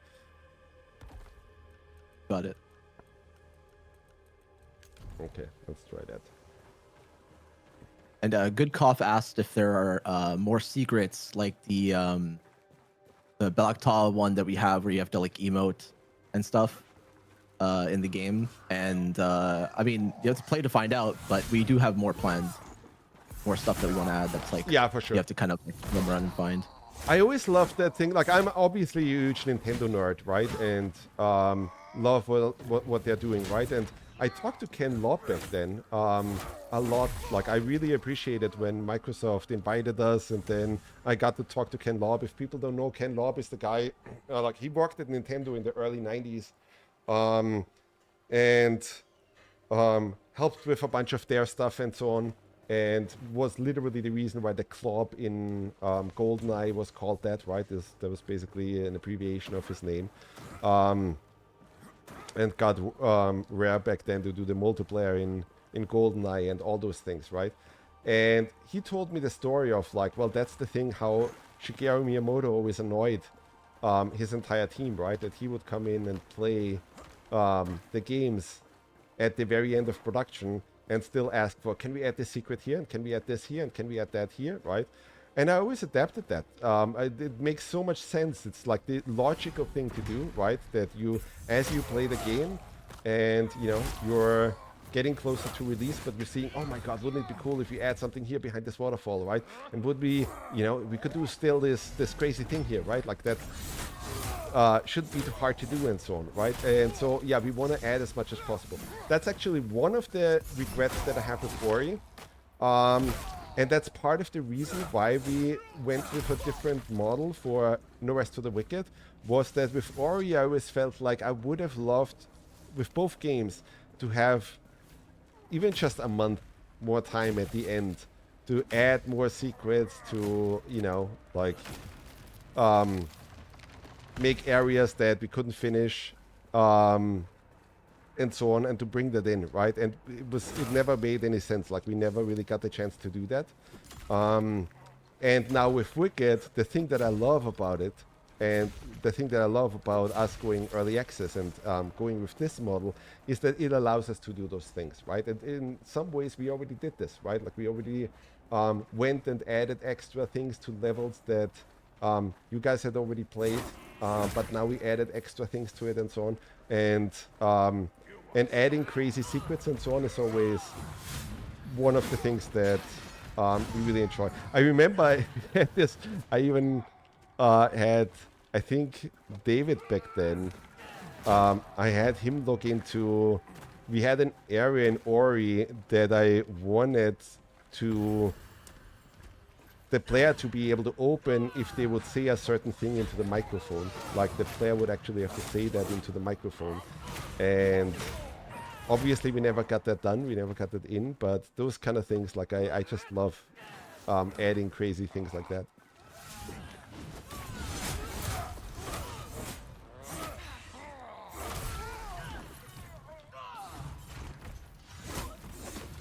Let's give you a second here while you're double fighting at the moment. Yeah, I should upgrade my weapons and so on. I'm playing so stupidly right now, like, it's embarrassing. because yeah, it's hard to play and properly and talk at the same time and so on. Jesus Christ, there you go. Yeah, let me actually warp to Sacrament for a second and upgrade some gear and so on and see what we can do. But yeah, feel free to ask your question. Now I got fucking murdered anyway. Okay, so let me ask one that's a little bit further down here. What's Moon's official stance on using mods to substantially alter the game mechanics, such as using the free rerolls mod, stuff like that, especially with multiplayer coming? I mean, I love mods, right? But there's a difference between modding and cheating, right? So cheats we don't love because we do want to add kind of like global leaderboards and those kind of things, right? And if people cheat, that basically cheapens the experience. But modding itself, I mean, knock yourself out, right? The only problem that you'll probably face is that, hey, we built Wicked on a foundation that... Let me actually sell some stuff here that I don't want to use. That makes it a little bit... Like, we built it on this quantum network layer, and that will probably make it a little bit difficult to do mods, right? But I don't... The team doesn't necessarily have anything against it. The only thing is cheating. Actually, let me remove this one. I don't like this armor set. And let's remove this one as well. Yeah, so that's our stance on it. All right, next one. I actually think it's kind of interesting. Any chance we can get a druid playstyle? So something more like nature magic, spirits, animal companions, that kind of thing. Yeah, people always want that. I mean, the shape-shifting and so on. If we do something like that, I would want to do it right. And I don't... That is not currently planned. Obviously, it doesn't mean that it's never coming, right? But for 1.0, it's not on the plan. There's other things that have higher priority. But obviously, if it's not now, right, then we could add that with further updates, expansions, and so on. It looks like a follow-up to that is just like even if we don't immediately get into shape-shifting, if we could add things like a soft class, so like druid armor and like nature style magic instead of just like the elemental stuff we have now. Potentially, but the elemental stuff, I'm still not super happy with. Have we used all of that to the maximum potential yet, right? So I would rather fix that first and make sure that, hey, everything is perfect before we add more elements and those kind of things.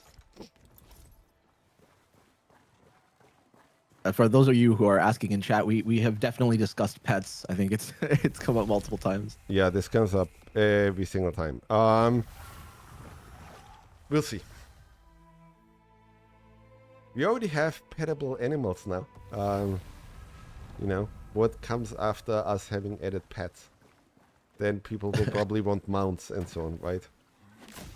I think even like internally in our dev chats, as soon as we added the petable animals, immediately everybody was asking for pets. So yeah. I mean, that's one of the nice things that I love about Wicked, though, right? Even when I did the initial prototype of Wicked, I was the same. I added crazy things to it, right? Like I even had like a tower defense mode that I added with Robin back then and just went crazy and so on. And it just very quickly became apparent that, hey, if we build this game this way, that this could be so much fun. Like, because it's not just like there's so many things that we could add that would just expand the game. That would be really fun. That could be really, really cool, right? Like, so even with what we have right now, right? Like with the Crucible and the stuff that we are planning and so on, like in my designer mind, there's really no reason why the Crucible can't be one of the best roguelite games out there, right? And that would just be one thing in the game. Same thing with PvP, for example. Like Wicked is designed, the underlying design is no different than... Do I have the key already? The underlying design is no different than what you would have in a fighting game and so on. So the PvP aspect, for example, we as we went through development, we always try to make sure that we don't make the mistakes that I saw being done before.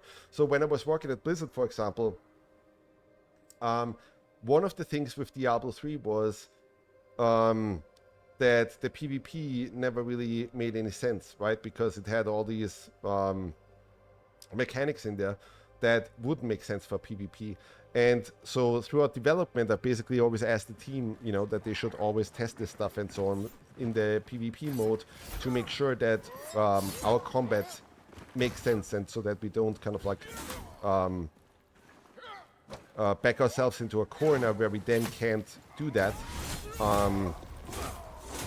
But that's the really, really cool thing that I love about Wicked, right? And you know, that we can add all these things that basically almost turn into different games. And by the way, I mean, one of the things that I've been recently doing is, and let me actually share that because that's a cool thing for people to know, is that one of the things that I've been experimenting with, we had a little bit of time now to be experimental, and basically as we plan things out for 1.0, we had the tech team already work on a lot of their multiplayer stuff, right?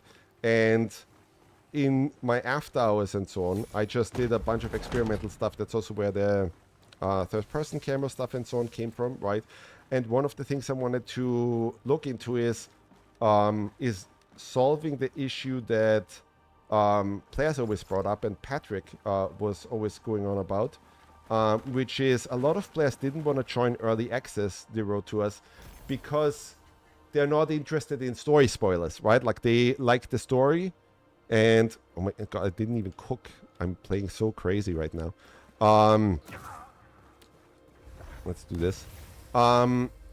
They're playing. They don't want to play and don't want to join because of story stuff, right? They don't want to get all the story spoiled and everything, and so one of the ideas that we had, even early on, was basically a free roam mode, right? Meaning, because of the systems and because of all the stuff that we already built, we have, you know, everything ready and the scaling and the architecture of the game and so on. But the free roam mode, the first idea was we could just allow the player to basically do a thing where, hey, you basically start in endgame mode, and the world just scales by itself.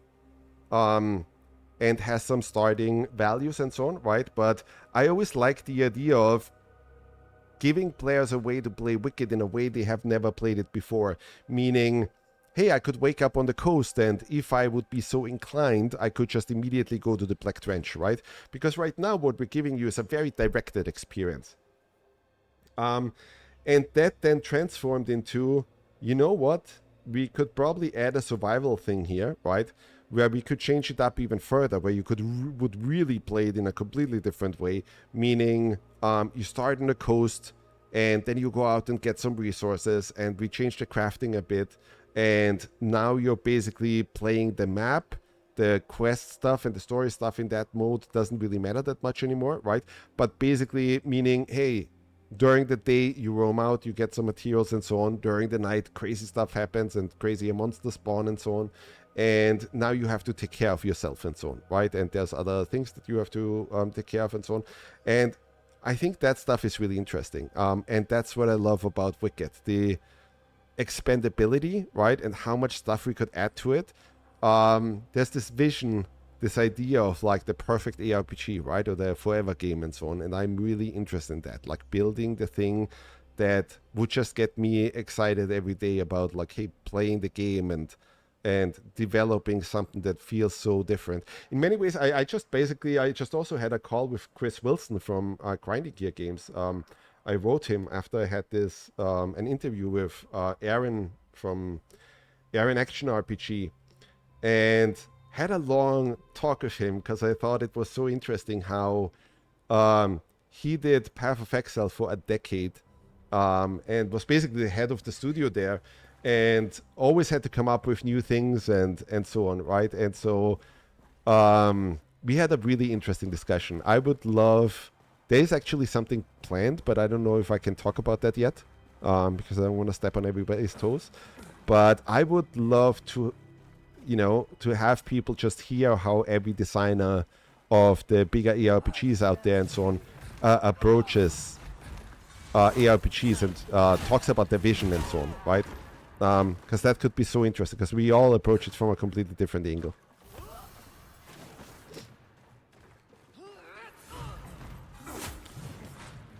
Sorry, I'm always probably getting off topic, Krish. I don't even know if I answered your question. I lost track of which question that was. I think it was just like started off with the nature magic, right? And then we went a different direction. Okay, well, it looks like we've gotten past the 1.5 hour mark. Do you want to continue, or if Yeah, not, it's we can fine. wrap Let's up go with through some the questions. I'm still cool. still good. Okay, let me go to an interesting one that I don't think we've answered ever, as far as I can think of. What was Annora and Darak's relationship? I'm not gonna answer that, guys. In terms of story, I want people to experience that, and there's more stuff planned, right? Like, so there's a lot of stuff planned where you get more backstory on all of these characters and so on, right? I don't want to spoil anything. People are very touchy about spoilers. I am not gonna talk about any story stuff. All right, next one, which I think had it just now. Are we planning on adding a way to preview runes? So basically, like, you know, like a library type thing where you can like look at a rune and see it in a video before you decide to grab it or equip it. Yeah, so obviously we wanted that for quite some time. It's been a little bit complex because it's not just that, it's also just the whole, how do we do that in the most efficient way in terms of tech, right? Because ultimately we have to release it on all the consoles, and consoles is always the issue with memory and so on, right? But obviously everybody wants this, right? Everybody wants to be able to look at the rune and then exactly know, hey, here's basically exactly what that move is and so on. So yeah, we have to do that, but that's still in progress. Yeah, I think we got the same sort of request for weapons themselves, to be able to see movesets before you equip a weapon and stuff, and I think it's been heavily discussed on our end quite a few times. We should probably talk a little bit about the compendium. Yeah, I think it's worth bringing that up, especially yeah, so the compendium is interesting in the sense that lots of players have already asked for a bestiary or those kind of things, right? And then I kind of like chimed in and wanted to expand that even further. It's so hard to play and talk like this. And wanted to expand that even further, meaning I think it would be super fun, and I thought it would be super fun to basically turn it into a Pokédex, right? Like, the idea is that we are doing that right now, that you go to the library in Sacrament. Let me actually cook something and do all these things, because I'm playing like a fucking idiot. That you go to the library in Sacrament, and in the library you have all the scholars and so on, and you can actually put 20 of these, and that they give you the analyze rune, right? And I always wanted to bring in a little bit of that Metroid Prime feeling of. This is the first time I cook, by the way. This shows you how crazy I'm not used to kind of like playing that way yet. I have to get better at this. That we bring in a little bit of that Metroid Prime feeling of like, hey, if you want to know more information about certain characters, enemies, entities, and so on, that you could analyze that, right? And then fill up the compendium with that. And then I would want to get rewards. So if you look at it design-wise, right, like with games that just feature a compendium, I always have this thing of like, okay, that's nice to have, and people that really want to dive into the lore and so on get a huge kick out of it. But a lot of other players don't. And with with all of the features that we have in Wicked, I'm always kind of like have to ask myself, but how do I make it cool for everybody, right? How do I turn this into something that everybody would want to do, right? So if I have to ask myself, the compendium, like if it's just a bestiary, right? I don't know how much time I would spend with that, right? But if I turn it into an actual core gameplay thing, right? Where I get quests, I get tasks out of it, right? And then I get specific rewards. for filling up certain things and so on, that would then make me go, yeah, okay, I'm gonna interact with that feature, right? That's how we always approach it in design, like to go from something that is in there and is okay and is could totally be fine the way it's done, to how do I make this actually exciting for everybody, right? How do I make this really addictive and really cool and so on? And I think that's the way to do it, that you just basically turn it into a really cool thing that everybody would participate in.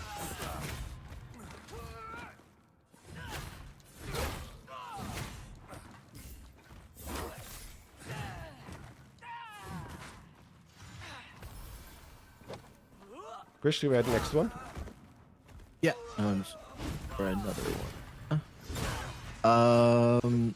Can we get something like dismantling / salvaging for things like equipment and items, where you can basically just like break it down into resources and then use them for other things? That is not planned, and that's for economy reasons. I like that always comes with the issue of like it basically means that every single item you have turns into more and more items, right? And we want you to go out there and actually interact with the systems and so on, instead of the game just degrades into, oh, with every item, instead of selling it, you just dismantle it, and that gives you even more items and so on, and doesn't make you go out there to kind of like explore the world and do all of that and so on.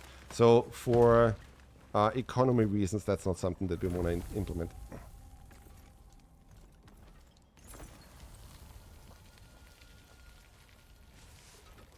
What's the next one? This is, I think, more of a personal question asked to you, but what is the most important aspect in the game for you? So, like, what do you prefer working on? Exploration, story, combat, enemy design, etc. It's not one thing. It can't be one thing, right? Like, to me, it's always it's the challenge with Wicked is putting it all together, making all the dots connect, right? Making sure that that it's not just, oh, the combat is good, that literally everything works together. That's the high order bit. That's always the most difficult thing in every game, right? That it's not just, especially with games that, I literally destroyed my weapon right now, my tool right now. That it's not just, oh, it's this one thing that we tackled really well, right?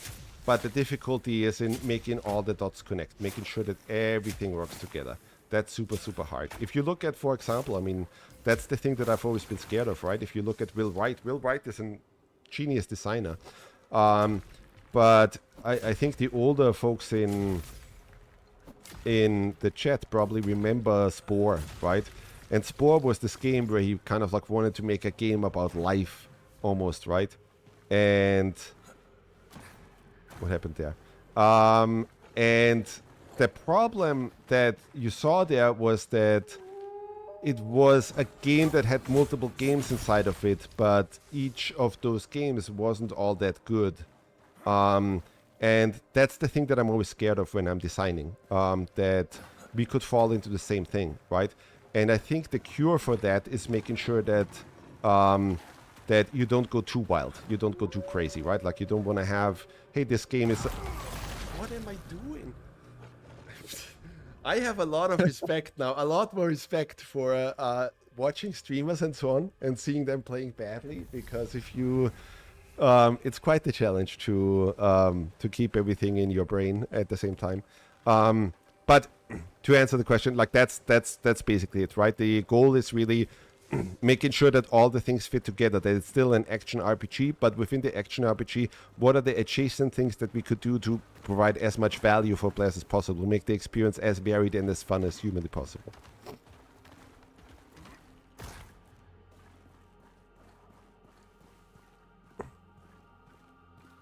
Just to take a break from questions for a second, I just want to congratulate the winners of the keys. So Flood Moral, Hito Rodrigo, Zemos 67, Flipper Fins, Baby His Ways, Trick 88, Mock Turtle, The Lang 0, Ripoli, and Luke Electric. Make sure to check out Whispers for your keys so you don't lose track of them. And yeah, congrats. The usernames are not that bad. I'm always worried about people using the internet Yeah. usernames like Dick Wrangler 2000, shit like that. I honestly was expecting at least one to pop up, but I actually Yes. haven't seen too many of those. Our community generally is pretty good. I've been very surprised, right, that that it's a very nice community to hang out with. Yeah, you guys have been great and really supportive. I think I saw a couple people asking like how you guys can support the studio and stuff, and it's basically stuff like this, you know, like tuning in when we do streams, going in, checking out our posts, and like recommending it to friends. As much like visibility as you guys can get, and like sharing the game with other friends too, like that's super helpful to us. Yeah, I think Wicked is a really fun game, right? So I mean, tell your friends to play it. Obviously, that's, you know, that would be hugely helpful, right? Get everybody to play, get them to add feedback and so on. We are working super hard on basically what people want, right? Like the next big thing that we are working on right now is just co-op, and then the next big thing that we're hearing is consoles, right? So that's what we're actively sitting on. We want to make sure that we make our fans happy with that. Okay, bounties right now, but at least we have them unlocked. Yeah, and we're definitely super appreciative of all the feedback that you guys have given us through early access so far. Honestly, the game has come a long way just from hearing all of your guys' opinions and suggestions and stuff, and getting feedback on the systems as we implement them. There's stuff that we're looking into though, regarding supporting the studio. So for example, lots of people have asked for merch, right? Because every now and then we wear these super cool hoodies and so on. That has always been a thing that Moon Studios did for like Christmas presents and so on for everybody who works at Moon. But those kind of things we will look into, right? That we'll have a merch store, those kind of things, right? That's definitely something we are considering.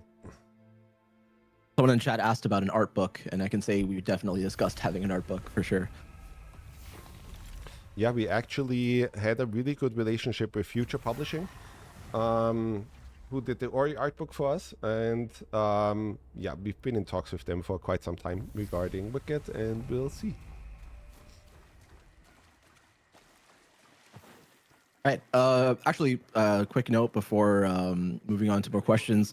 For anyone who hasn't gotten a key yet, as of right now, as we're speaking, we've put up a new sale for The Rest of the Wicked on Steam right now. It's 30% off. So if you want to go grab it before co-op drops and stuff, so you can play with your friends, that was a pretty good time to do it. All right, and with that, I guess going back into more gameplay-oriented stuff, do you have any plans for more defensive runes? So things like healing circles on the ground, directional barriers, temporary resistance. Yeah. So that's absolutely what we are discussing. That I already mentioned that before, right? Like, so with the runes, we definitely want to add quite a bit of more variety there. And make that it also goes into the class system, right? Meaning that is what we are basically sitting on as we speak. Just making sure that, hey, this is covered, and that you can actually combat in a different way and like have more variety and so on. There's lots of plans in that regard.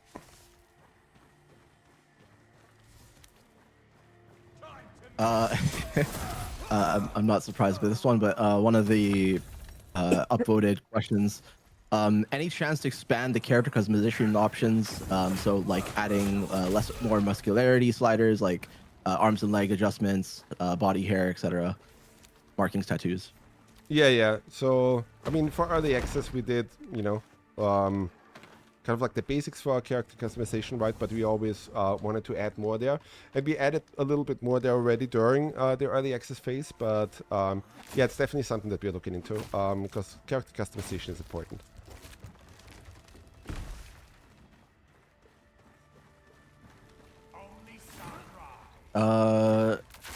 Next up, do we have plans to create a like sort of like testing grounds / arena for trying out your new build and stuff like that? Yeah, I mean, that stuff already kind of exists. It's just not hooked up yet. And we have people that are handling that right now.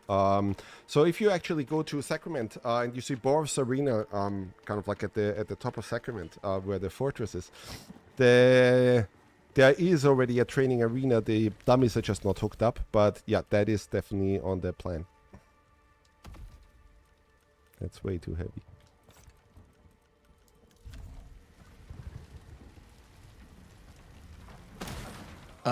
Looks like one thing that I feel like we've answered once before, but got a lot of upvotes. For Danos, is there any update or expansion for him outside of Sacrament to like improve buildings, like runes, that kind of thing? Yeah, that's always come up. I have to finalize the list, so I can't say exactly yet. But that's the kind of thing that I'm sitting on right now. But definitely we want to add a lot more of the Danos stuff and so on. And I mean, right now again, we only have the 3 tiers in there, right? So there's definitely more stuff coming.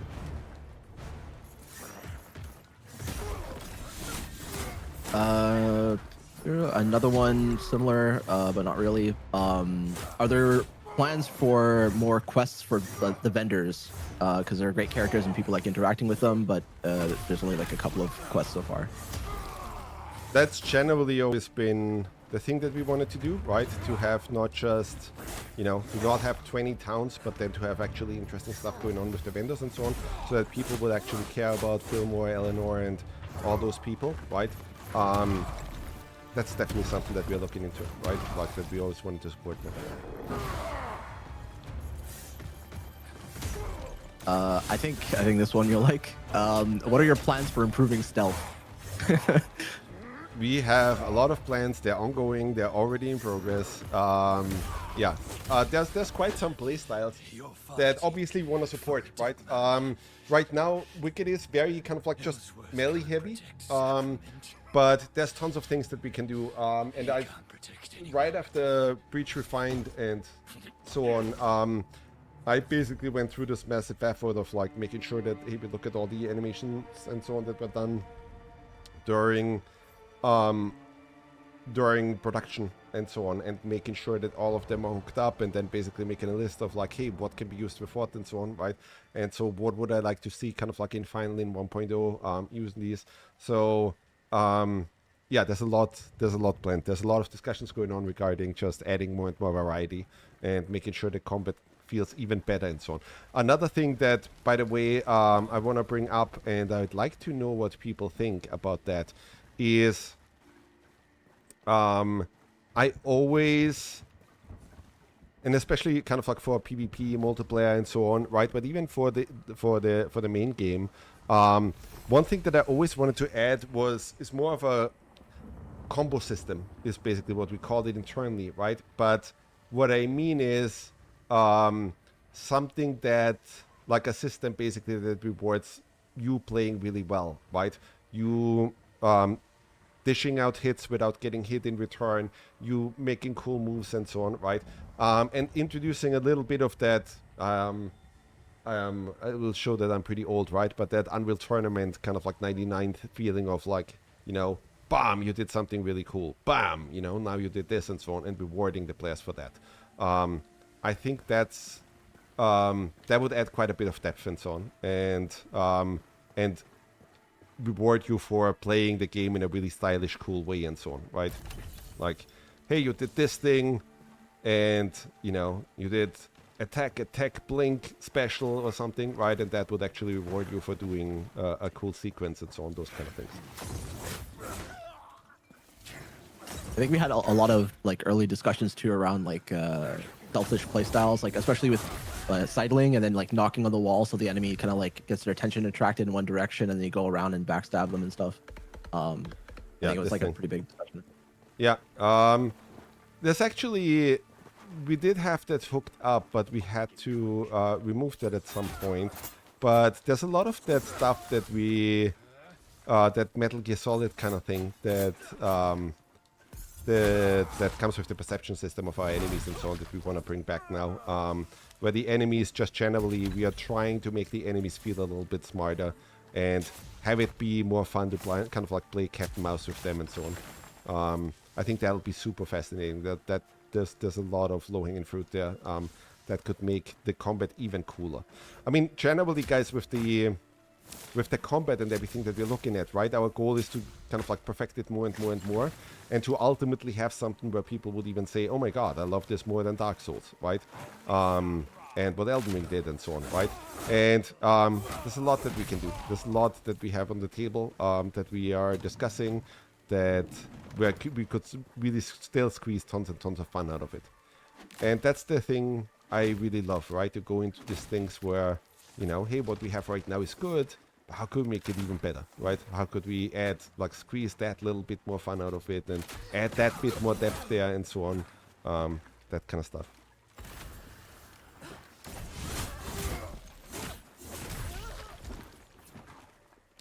What's the next one, Krish? Here's another one in a different direction. So do you have plans for adding more than four players in a realm for co-op? Not currently, but yeah, for co-op we want to handle the co-op experience that we had always planned first, right? We want to perfect that, and then we want to get that out. That's the highest priority. I don't even want people to think about anything else right now, right? I don't want people to go crazy and snowball things and so on. That's the most immediate thing. We have always thought about guests, right? Because guests add something interesting, right? That could open up the whole thing of like, hey, people create message boards or use Reddit and so on. Hey, somebody found some really crazy loot. And by the way, the loot system is also something that we will put a lot of resources in to make sure that, hey, it's even deeper than now, right? That that you will be able to find some really, really, really crazy rare stuff and so on, right? That is super rewarding. And then, yeah, it could be really interesting that people kind of like, you know, share all these, oh my God, look at that particular item that I found. And then people share, trade with one another, that kind of thing. So the idea is right now, max 4 players on the realm plus probably 1 guest.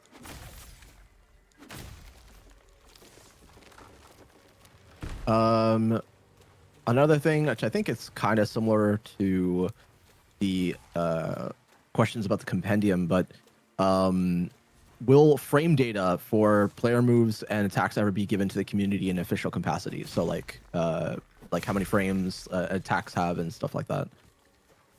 That's interesting. That's probably a fighting game aficionado who asked that, right? Probably, yeah.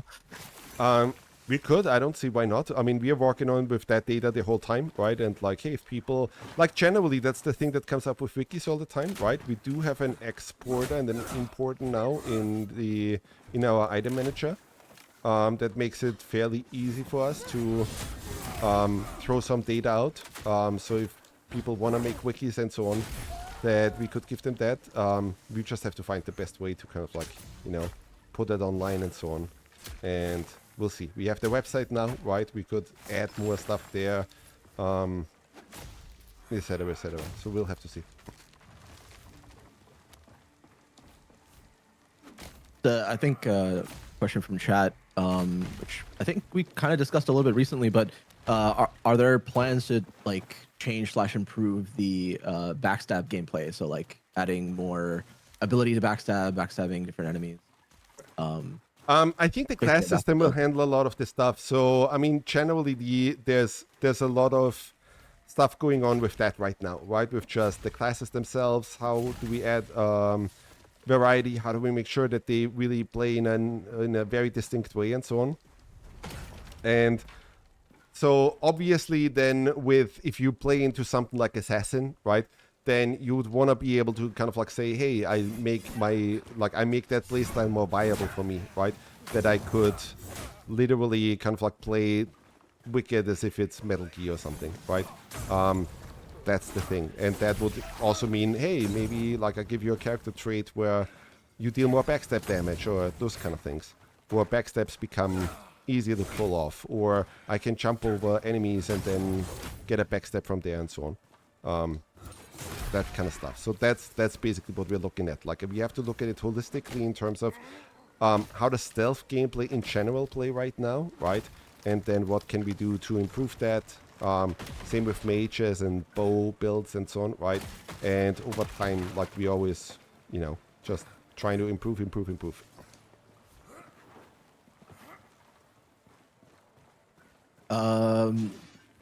Here's another one.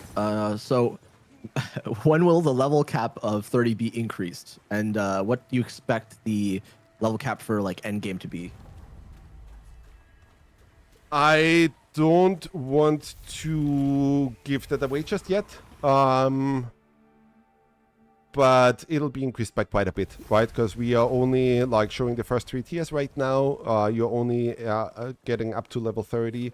And the thing with the level cap and level stuff is we want to make sure that it doesn't feel insane, right? Like we have to make sure that we hit the right scaling and that we hit the level where it's just, hey, this level cap feels correct for this amount of gameplay, right? Because with the early RPGs and so on, you often had that every game would just allow you to level to level 99, even if the gameplay didn't really fit that, right? Like even if it would, like I remember playing Suikoden on the PlayStation, and it's like, yeah, max level is level 99, but good luck reaching that, right? Because the game just doesn't offer that amount of content, and that's really the thing that we have to solve, that we have to look into. Oops, what am I doing? I wanted to upgrade.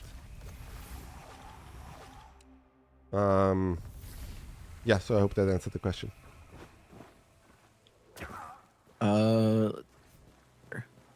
Something I guess a little bit different. Is there any chance to get themed housing in thematic areas? So like, you know, like mushroom trees and that kind of thing, like you know, something different than just typical house. We'll have Same to thing look for, into apparently, it. There was always the idea of like that would be really fun, right? Adding more and more.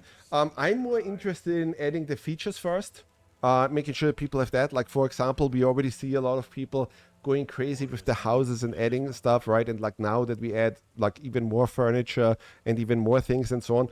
Basically what will happen is in design, what we're always doing is we need to create a need in you, right? So that you go out and fulfill that need and do that stuff. And so the bigger feature that I'd like to tackle is things like basements and attics and so on, right? That you could expand your house. And then at the same time, the other thing that we are currently looking into is the fortress atop Sacrament, right? Like, I could run up there, but I mean, people know it anyway, right?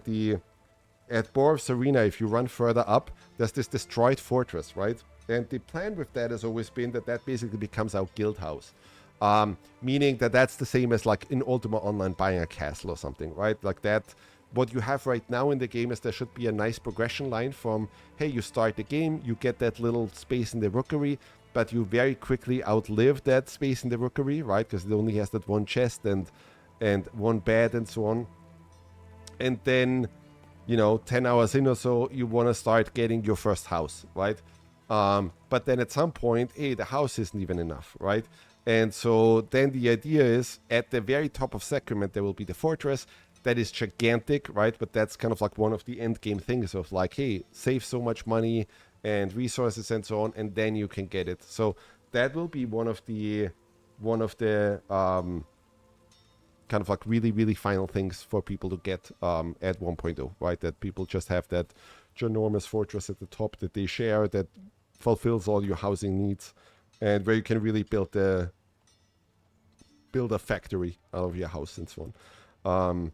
But those are the things that we're looking at. And then skins, yeah, we'll have to see, right? It's always priorities. I always kind of like want to get the features in first, and then we work on cosmetics. That's how we approach it. All right, let's go to a different one. Actually, I think this one's worth going into. So when we introduce the class system, what's going to happen to the characters? Like, are people going to keep their characters? They're going to have to like restart from scratch, that kind of thing. Well, at 1.0, we already announced at 1.0 we will probably wipe. We will have to see how huge of a change it is, right? but we would obviously at 1.0, you know, all the console players will start as well.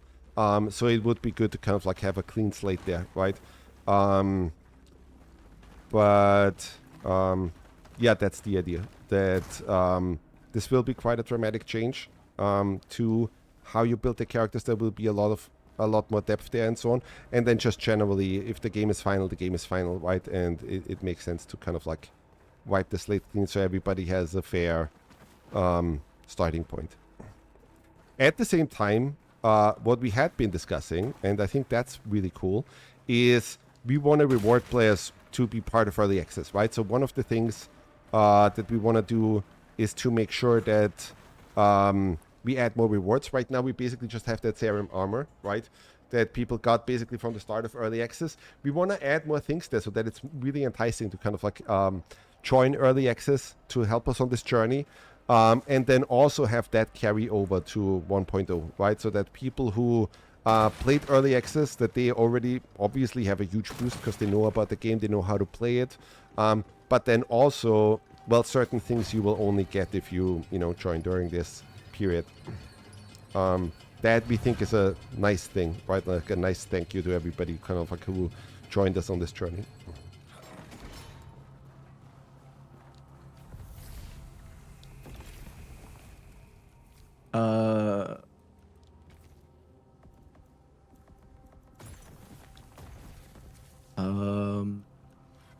There was a good one over here. Are there plans to add any other ranged weapons besides the bow? And I guess also like magic. Yes, but let's not spill the beans yet. I already said some of that stuff on. I don't want to give away my clay. I already said some of the stuff on the Discord, right? And yeah, there are plans for having more offhands and so on in general, because that stuff is really fun. There's a lot of fun stuff that we could do there. There's a lot of fun stuff that we already had tested at some point. We just didn't finish it yet. That's why it's not in the game right now. But yeah, there's more offhand options coming. Another one, will we be able to side with certain factions? I'm guessing like, siding with the Valakta or the Risen and stuff like that. Let's also keep that a little bit quiet, because with the class system, we're also introducing factions. So basically one of the issues that we see right now is that target farming isn't a thing, right? Like I think right now we're veering a little bit too much on the RNG side, right? Which means that certain items are really difficult to get, especially if you look at, finding recipes or blueprints basically for your house and so on, right? That stuff is really, really difficult to get. And that was never really the idea, right? We just couldn't, finish it yet. But the idea was always that we'd have factions in the game, and the factions give you certain tasks, certain things to do. And then the rewards are basically very much class specific or things that make sense for that task, right? So, and what the factions are, you'll have to wait and see.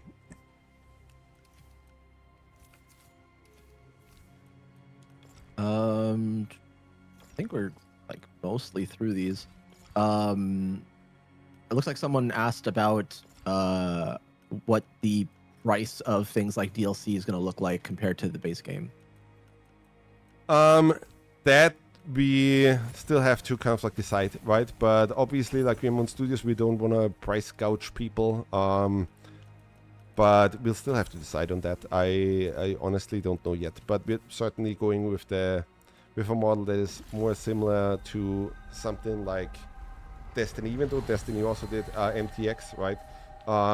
We're looking at kind of like the classical expansion model, and then on the pricing, we'll have to see. This is something that we also have to discuss with all the platform holders and so on. Cool. I guess let's make this the last official question. Maybe we can take a couple. So it's time. Okay, lovely. Yeah, we could do this one from Discord, and then maybe we can get a couple of last ones from chat before we call it. This one's actually kind of interesting. So, could there be intelligent enemies that learn and adapt? So basically, like if you use like one specific fight tactic one too many times, it starts learning and countering it, that kind of thing. learning to dodge your patterns. That's something that I think is somewhere on the wish list right now. That has come up obviously a lot of times. The next thing that we want to tackle in that regard, though, that would come before that for me, is just making sure that the alive system has more depth than it has right now. Meaning, the goal with Wicked was always that that we want the overworld to be extremely well designed, right? That there's nooks and crannies everywhere, and that people really learn the map, and that it really feels like Isola Sacra is this place that you just love to explore.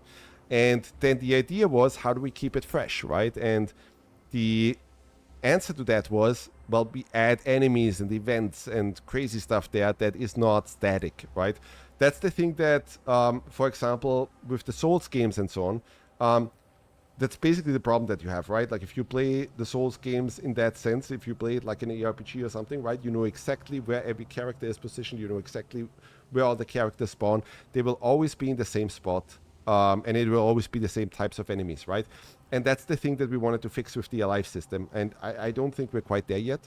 But that's the next thing that that should get fixed, right? So that you have these specific events and things that happen that are wildly different from what happened before, right? So that even if you play through Mariner's Keep before, that the next time you're encountering it, something crazy happens, right? And that even like 20 hours in, you encounter things where it's like, oh my God, why is this huge thing here suddenly? You know, that kind of thing. And that's something that we can do, but it's a huge pain in the nuts to set up and to do all of that. We have all the systems for that, but obviously that means, well, basically with the levels, this is part of why the levels take so long to design. You are basically designing the levels multiple times, right? But it's super fun. Like there's a lot of really fun stuff that we could do there, right? Where it's like, hey, I can't enter the Mariner's Keep in the normal way anymore, so now I need to find a way around, and then suddenly there's this crazy thing happening in the center of it, and so on. That's the next big thing that we would like to get out there.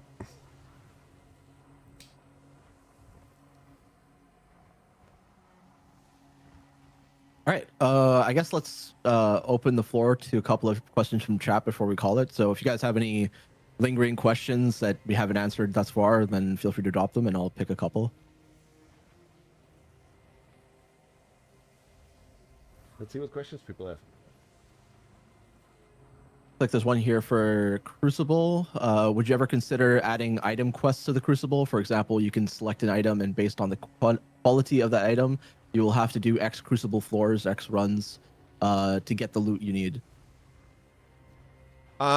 Basically like loot runs through Crucible. Yeah, but yeah, so we discussed this, and we also discussed basically adding layers to it, right? Like meaning something like Hades, right? Like for Hades, the heat modifiers are really cool. And that has always kind of like been on the plan, right? The idea was always that when you try to enter the Crucible, like before you enter it, there's a menu that pops up where you could set the like make bets and do other things, right? And increase the difficulty of it and like change values and so on, and then go in and like kind of like do that run. That stuff is really interesting. And that would then be part of that.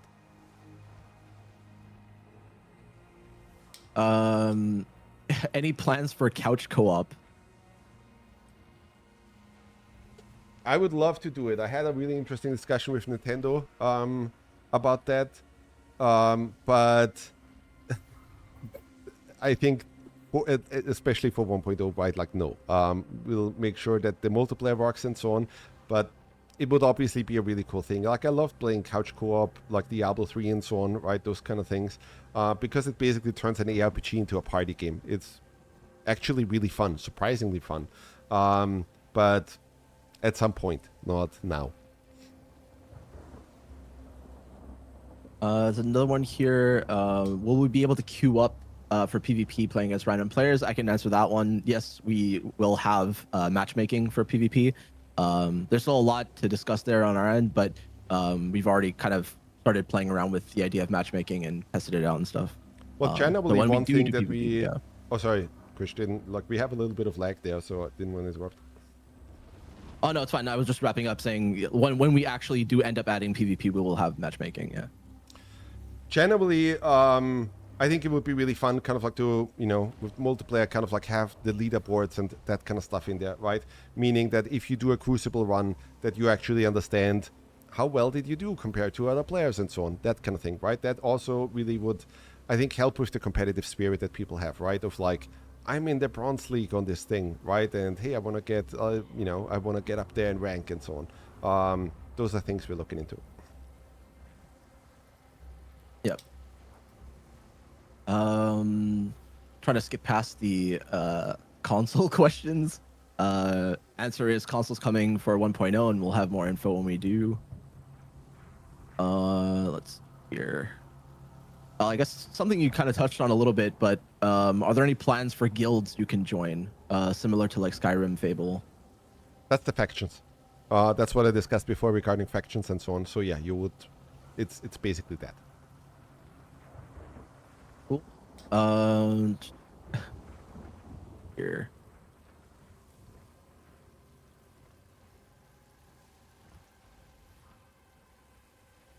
A lot of stuff for thing. Is the game going to be released on mobile? I think you can answer that one. No immediate plans, right? But I do annoy the team every now and then with like, hey, that would actually be really cool, right? Meaning, I always had the idea in mind that I saw Wicked more as a platform than just one game that we push out and that's it, right? Like we did with Ori. Ori was always a packaged product, right? And we couldn't really do much kind of like after release with it anymore. And the idea with Wicked was always, we knew it's an ARPG and something that ultimately people will play for hundreds of hours, potentially thousands of hours. Hello, Morgoth. And so the idea was always like, wouldn't it be cool if people could play in the morning, in the evening, right? And they just finished something and then, you know, they put a bunch of things into their house and so on. And then on the way to the office or on the way to school or whatever, right? That you could whip out your phone and just quickly check Wicked. By the way, I mean, this, we did fuck around with this during pre-production a little bit, right? We did have a version of Wicked running on an iPhone. And it was surprisingly fun because you don't have to control the camera, right? Like you literally had like, hey, your left thumb controlled the movement and your right thumb controlled the buttons, the actions and so on. And we had that configured to a thing that worked really nicely. Ultimately, I would want Wicked to basically be a platform, right? Where it's cross-play, it's cross-save. You can play it on your PC, then you can grab your Switch and just, you know, keep playing, continue, right? Or same thing with the PC and so on. Or a friend comes over, he just logs in with his account and can keep playing and so on. That was always the idea. And mobile would, at some point, probably make sense to add to that. So we'll have to see. Okay, do a couple more and then we can call it. One person asked about like raids. I'm guessing they're talking about like boss raids and stuff in the overworld. We'll see. I'll get so much shit for playing so badly. We'll have to see, right? Part of like, there's a lot of endgame discussions going on right now on like, what's the value proposition? What are we throwing at players for just endgame, right? For like even after the campaign and so on, right? So obviously these things have been under heavy discussion, and I don't have anything to comment on that right now. Okay, and the last one, someone asked about like legendary items and if we have any plans on making them feel a little bit more special, because right now they feel a little too close to blues and purples and stuff. Sorry, which ones? I didn't hear you there. I'm guessing like basically like end tier items that you can get towards like endgame. That's a huge part of the discussion that we had yesterday. So basically, I mean, there is another layer of depth planned. Because basically what we're seeing is that still a lot of players are completely dismissing plagued items. Even if you now can re-roll any downsides, right? I think there's an interesting thing happening psychologically, right? Where it's like if there's any downside, and that even happens to the more advanced players, right? And like some streamers and so on, right? Where it's just there's a red line there, right, that says, hey, there's some negative side effect, and automatically they dismiss an entire rarity, right? And so we've been discussing quite a bit on how can we make that more enticing, right? And then also just the enchantment experience, right? Like we've been tuning that steadily, but there is a layer of depth missing to me, because right now, like a lot of the enchantments that you get early on are similar or basically the same enchantments that you get later on, right? So we want to add more depth there so that, you know, for the end game, right, there's the obvious progression of you need to get this and this and this and this to actually play these endgame modes, and to actually progress your character further and further and further, right? There need to be obvious steps of like, you have to reach this to get to, you know, to do these challenges, then you have to reach this to get to do these challenges and so on.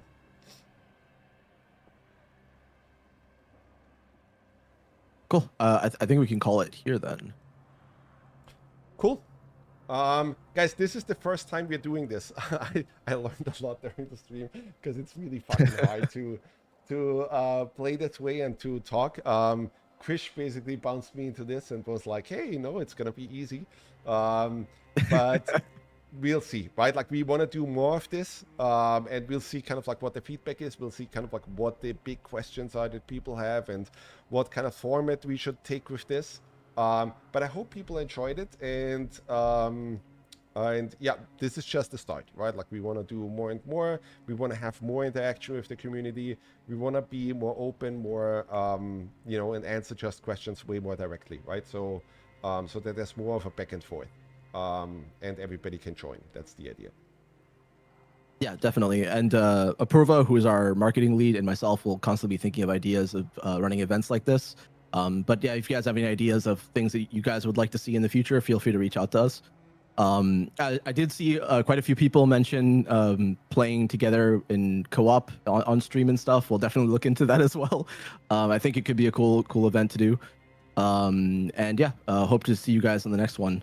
And for those of you who are asking about when co-op is happening, we'll do a more official announcement, but you could probably expect Q4. But yeah, we'll get back to you guys with a proper announcement and stuff. Cool. Well, then I would say that wraps it for today. And thank you guys for joining. That was fun. And please don't make too much fun of me. I'll play better next time. Thank you, everybody. All right, thanks, guys. Thank you. Bye-bye. Have a good one.